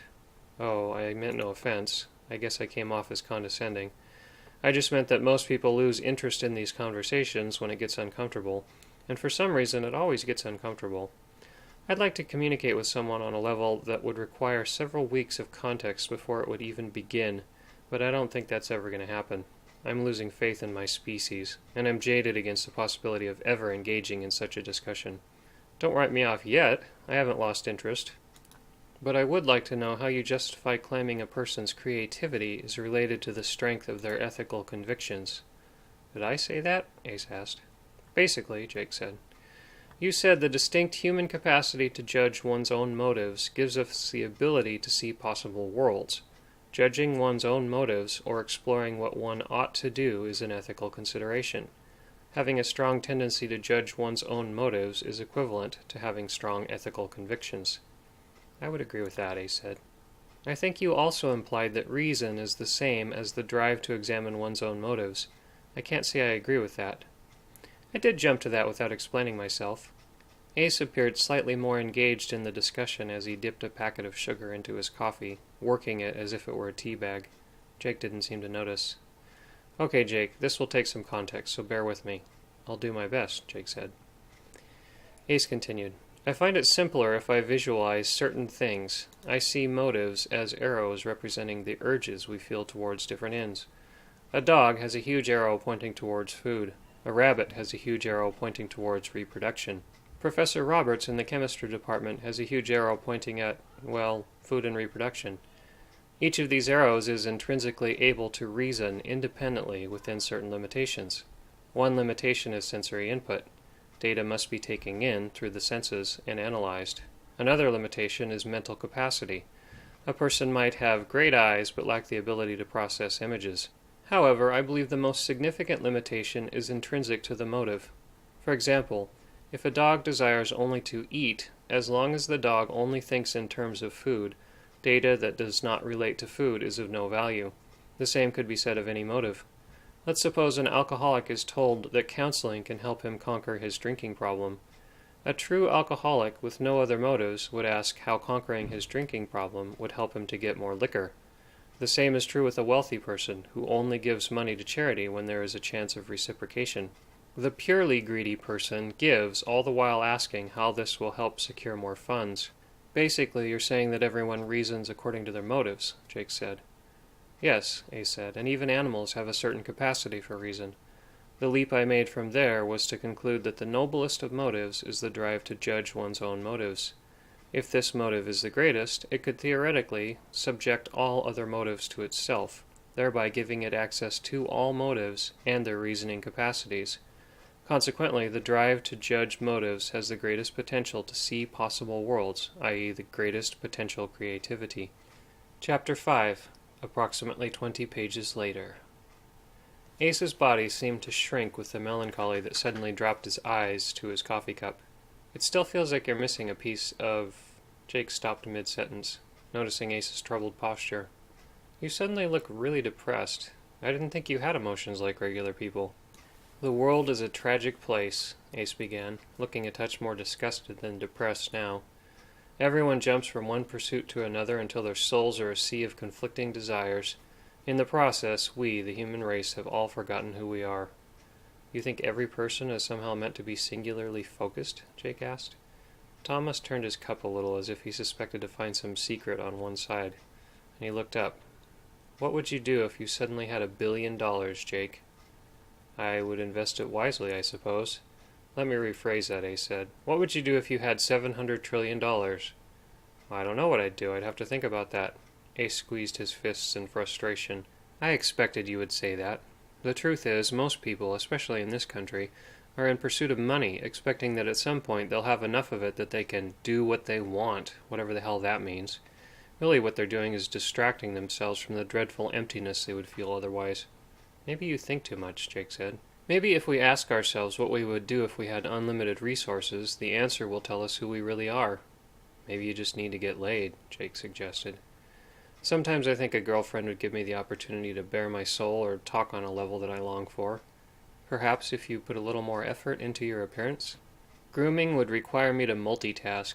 I can't solve the mysteries of the universe and comb my hair at the same time. My choice of sacrifice is quite deliberate. You'll never get chicks looking like you do, Jake stroked his chin, eyeing Ace's scraggly goatee. If a chick engages me on any level contingent upon the quality of my facial hair or otherwise related to my predominantly unkempt visage, I've already lost interest. Do you have parents, man, or were you raised by a dictionary? Oh, I had parents, but you're right, I was mostly raised by a dictionary. Jake sighed and played with his coffee cup. Would you like a refill? Ace had downed his third cup already. Sure. Jake filled Ace's coffee, then sat down again. It's strange, but some part of me is actually enjoying this conversation. Glutton for punishment, I guess. I find it challenging. Obviously you're condescending and rude, and there is something about the way you carry yourself that's bordering on creepy, but it's a stimulating conversation nonetheless. I am curious. What is it that you would like to talk about that's so far out you never think you'll be able to talk with anyone about it? Test me. See if my mind can follow you to those places you think no mind but your own will go. Ace considered. Mostly, I'd like to relate to someone in the way that I understand functional relationships of the various layers of the human psyche. As I said, I think of all motives pictorially. You talk about someone obsessed with their appearance. In my mind's eye, I see that person with an arrow coming from the seat of their emotions. I usually picture it in their lower stomach. The arrow points at whatever that person imagines would be their ideal appearance. Every person's psyche is made up of thousands of arrows all tangled together pointing in different directions, and all of them pull the person with various degrees of force in the direction the arrow points. But if each person's arrow is like an individual personality with its own capacity for reason, doesn't that imply that everyone is possessed by untold thousands of other personalities?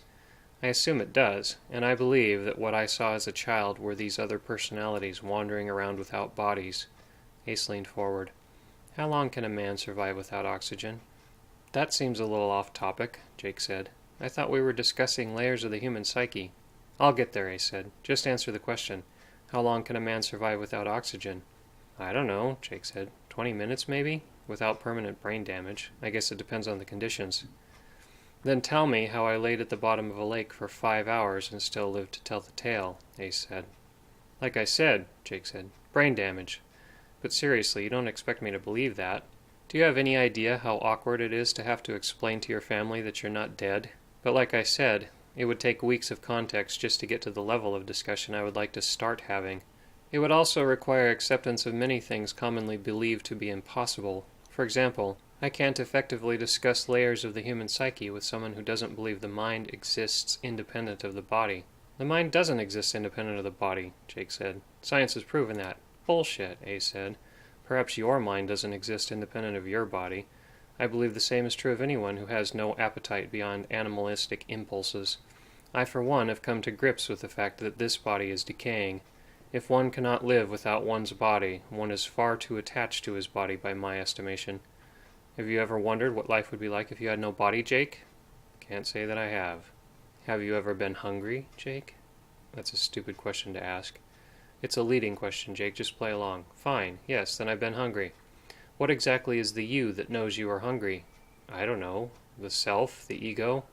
Whenever you crave anything, water, food, air, sex, the you that knows you feel these things can decide to yield to these impulses or resist. That's what makes you different from the animals. Under the right circumstances, you can even rid your soul of the unwanted desire altogether. But here's what scares me. The thing you understand intrinsically when talking about the you that knows you are experiencing desires and can decide whether or not to yield. Not everyone has it. It's like half the people in this world are walking around without souls. They're like unreasoning animals, mocking things they don't understand, all the while wandering around aimlessly in whatever direction their cravings pull them, just waiting blithely for Judgment Day. I think you've lost me, Jake said. Are you going somewhere with this? Death, Ace said. That's what I'm thinking about. What happens on an intangible level within the psyche when the soul and body part ways? Is it possible that this is different for everyone depending on their psychological makeup? Could it be that certain people might live through death, or some even can't die at all? Wait a minute, Jake said. So you actually think that because you had some kind of near-death experience, that proves you're so emotionally superior to the rest of the human race that you can't even die? Oh, I don't know, Ace said. Just a thought.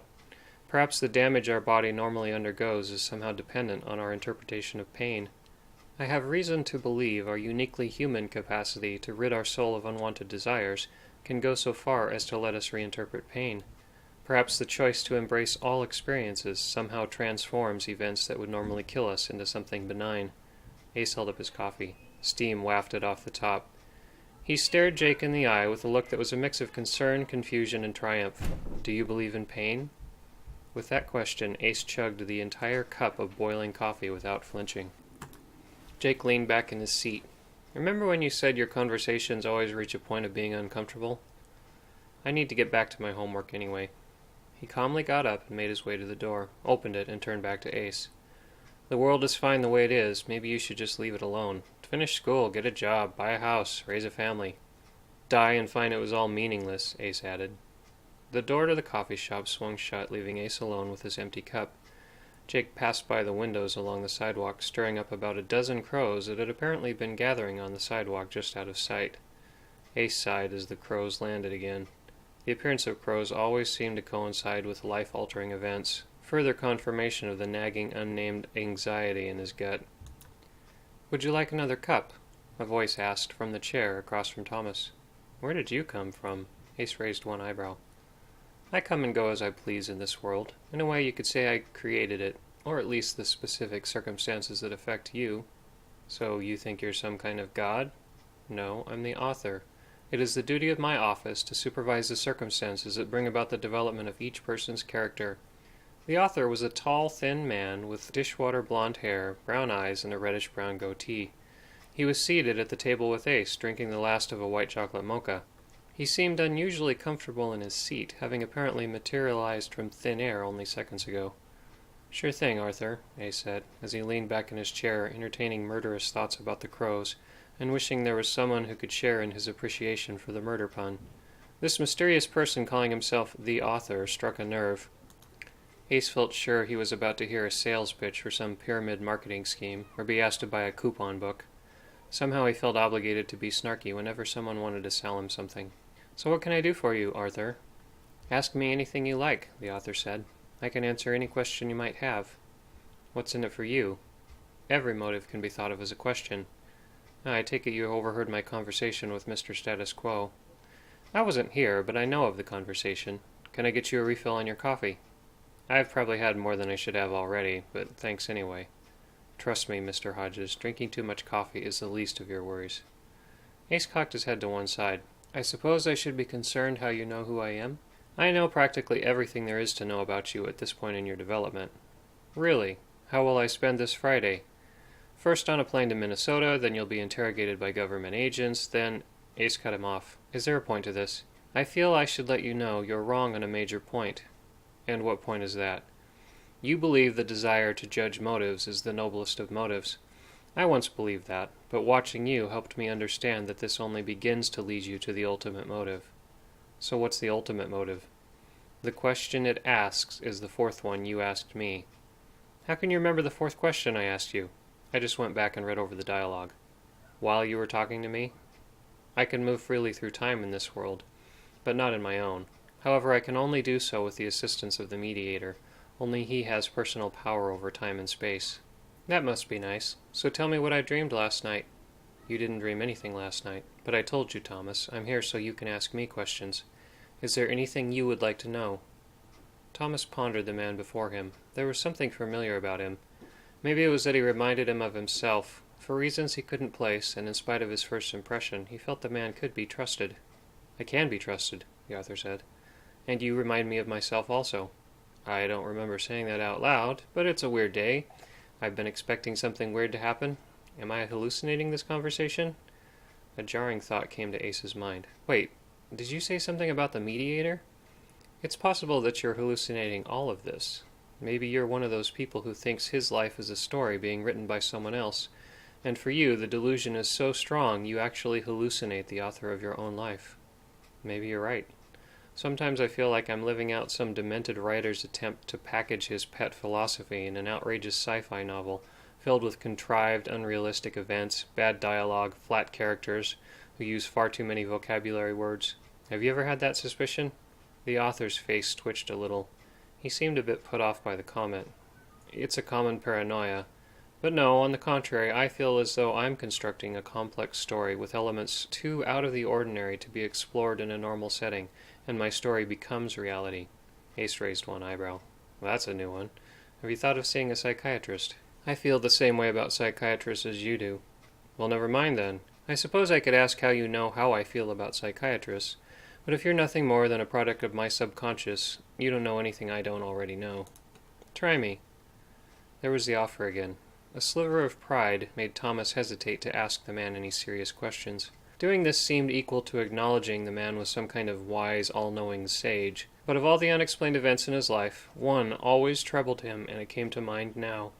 "When I was a child," Ace began. The author interrupted him. "It's an omen of death. The creature hung its own head to show you the length it will go to ensure that you die. The head then became yours to threaten your life. Now that I've told you, you can expect it fairly soon, I imagine." Ace was frozen. Never had anyone or anything spoken so accurately or so plainly to him regarding the events of the strange world that seemed exclusively his own. "But how did you know I was going to ask?" "I told you I can move freely through time in your world. It's one of the privileges of my office." "But you don't have time for me to finish my sentences?" "I have plenty of time. It's your time that's limited. Besides, editors recommend using as few words as possible to convey a point." "Oh, you're back to the whole thing of being a writer of reality. I have to say, if the point you're trying to convey is that my life is creepy and unusual, you're being exceptionally verbose. So how do you know that creature was an omen of death?" "Insight into visions and dreams comes from a world that is higher than both of ours. But I can tell you what went through my mind. The creature was dark brown with flesh that seemed rotted away, leaving some of its bones exposed. It reminded me of a dead animal. But the creature was very alive and strong, and equipped with teeth and claws for killing. This leads me to believe it's the embodiment of death. The fact that it hung its own head on a hook, then the head became yours, tells me it would sacrifice itself to hang your head on a hook. The question death always asks is, how can I bring an end to the life of others? Death longs to put a stop to your quest for the ultimate motive." "I never said I was on a quest for the ultimate motive." "What do you seek, Thomas?" "I seek to understand." "Then you will find the ultimate motive." Thomas was overtaken by a strong impression of déjà vu. "I've had this conversation before." He racked his brain, trying to remember why it sounded so familiar. "The mediator. You mentioned the mediator. You said only he could move through time. It will come back to you when the moment's right." "I hate it when mysterious figures show up and say that kind of crap. I hate it as much in books as when it happens to me." "Who are you talking to?" The barista was wiping a nearby table. She looked at Ace with concern. Ace noticed he was sitting by himself. There was a white chocolate mocha sitting on the table with a business card on top of it. He smiled at the girl, feeling stupid, and picked up the card. It read, "Do Ex Machina Corporation. If you're ever in a situation that is utterly hopeless, we'll find you a way out." Ace stood up. He held the card up to the barista and asked her to read it. She looked puzzled, but she read the card just as Ace saw it. "Just checking," he said, as he placed the card in his wallet next to the card with the name Mordecai. "Damn!" "What is it?" the barista asked. "I should have asked him about Mordecai." "You mean the guy that wasn't there?" Ace started to say something, then stopped himself. "Never mind." Physics 212 began at 5 p.m. Ace sat in the front row, as he did in all his classes. The general sense of dread that began the night before still sat in his stomach like a rock. His encounter with the man calling himself the author had done nothing to assuage his ever-growing sense of foreboding. His mind was half in class and half in meditative preparation for what he expected would soon unfold. Dr. Walker was explaining centripetal and centrifugal forces when Ace interrupted him with a raised hand. "Yes, Thomas?" Dr. Walker said, nodding respectfully at Ace. In the back of his mind, he knew Thomas never asked a question without posing some bizarre new theory, but he continued to be polite to him throughout the semester. "Dr. Walker," Ace began. "Here it comes," someone moaned from the back row. Ace ignored the remark and continued. "In a common example of centrifugal force, say for instance a flat disk with marbles on top, if the disk is spun, the marbles will be thrown outward, i.e. centrifugal force." Ace looked at Dr. Walker, waiting for a response. Yes, Thomas. Dr. Walker nodded again. Ace leaned forward in his seat. As his idea gained momentum, so did his speech and enthusiasm. If you spun the same disk backwards through time, would the disk exert centripetal force on the marbles, drawing them towards the center? Is there a point to this? Dr. Walker asked. Well, Ace said thoughtfully, perhaps gravity isn't a result of all masses being drawn together. Practically all observable examples of gravity are seen in celestial bodies, and most celestial bodies spin. Maybe the gravity of the Earth, for example, could be explained if the Earth is spinning backwards through time, therefore drawing all masses towards itself. Of course, this assumes there is a real direction to time, rather than it being just a convenient way of thinking about the relative position of moving bodies. But entropy and so many irreversible chemical and mechanical reactions already suggest this is so. Dr. Walker stood silently, turning his eyes from side to side slowly, as if searching his mind. Thomas, if the physical contact between the marbles and the spinning frisbee is necessary for the frisbee to exert centrifugal force on the marbles, wouldn't physical contact also be necessary for centripetal force to be exerted on an object by a celestial body spinning backwards through time? Thomas raised one thoughtful eyebrow and glanced at Dr. Walker sideways. So my theory doesn't account for the effect of gravity upon objects that never make contact with celestial bodies, such as a comet that changes course slightly when in proximity to a star before passing out of a solar system. Dr. Walker nodded. Something like that. If you'd like, we can talk after class. Thomas nodded, and Dr. Walker proceeded with the lecture. At the end of class, Dr. Walker approached Ace. Do you like coffee, Thomas? As a matter of fact, I do. Then follow me. They walked together to the teacher's lounge and stopped in the hall. You'll have to wait outside while I get the coffee. No students allowed. Thomas nodded and pretended to be interested in a post on the wall regarding disciplinary measures recently enacted by the new school president. Dr. Walker soon emerged with steaming cups of coffee. We can chat in my office. Dr. Walker's office was on the 4th floor, east side of the building, with a window offering a view of the city. He and Thomas sat in swivel chairs on opposite sides of a granite-colored formica-topped desk. The walls were lined with bookshelves, and there were various family pictures neatly organized around piles of disorganized papers. Dr. Walker settled in his chair and started typing something on his computer. Just have to check on something, he explained. He kept typing as he spoke. So I hear some interesting things about you, Thomas. Oh, what sort of things? Mixed reports. Some of my colleagues appreciate the level of discussion you bring to class. Not everyone feels the same. What I find interesting is the fact that I hear things at all. He finished whatever he was checking on his computer and swiveled towards Thomas with sudden formality. So what can we expect from you, Mr. Hodges? Are you a troublemaker or just exceptionally inquisitive? True to his belief in the value of judging his own motives, Ace had given some thought to his growing infamy. He felt confident that it wasn't intentional. He had concluded it was due to a certain disregard for social convention. His isolated upbringing had left him without sensitivity to the kinds of things one is expected to say or to not say. Consequently, he spoke freely about whatever was on his mind. He considered this an advantage. He also enjoyed answering questions with questions. This approach often took the heat off of him. What do you think my intentions are? Ace offered. There's something about you that puzzles me, Dr. Walker said, but I don't think you have any ill will towards anyone at this school. You're definitely, he chose his words carefully, uninhibited with your questions. He leaned back in his chair and sighed deeply. Sometimes I tire of pandering to the academic community. There's always someone staring over your shoulder, making sure you don't teach anything controversial. It makes the task of education so tedious, having to regurgitate the same ideas over and over to every class, especially when I know most of the students couldn't care less about learning. Personally, I enjoy the occasional question out of left field. I get the impression that you're generally bored with the basic class material and hoping to move the class either off topic or just take the discussion to a deeper level. Ace recalled something he hadn't had time to ask about during class. Speaking of deeper levels, do you think motion along the 4th dimension is fixed as though all matter in the universe is set in temporal motion? Picture God standing at a point of zero temporal motion and giving the universe one tremendous temporal push. Dr. Walker closed his eyes and sighed again. He looked at Ace with concern. Thomas, are you familiar with the new president? I've seen his picture. I read something on the wall about him a few minutes ago. Why do you ask? It concerns me that I hear about you. You haven't exactly stayed below the radar of the administrative department. Whatever your intentions for being here, you are under observation. I'm only telling you this to warn you to keep a low profile. There are political ways of having people removed. You're a smart kid, and I'd hate to see your education cut short because someone thinks it will improve his image. Ace was skeptical. So the president of this school has nothing better to do with his time than spy on me? Time is exactly the issue at hand. The new president has many things he would rather be doing with his time than responding to complaints about a single student. Just keep a low profile for a while. Ace didn't know what to think of Dr. Walker's warning.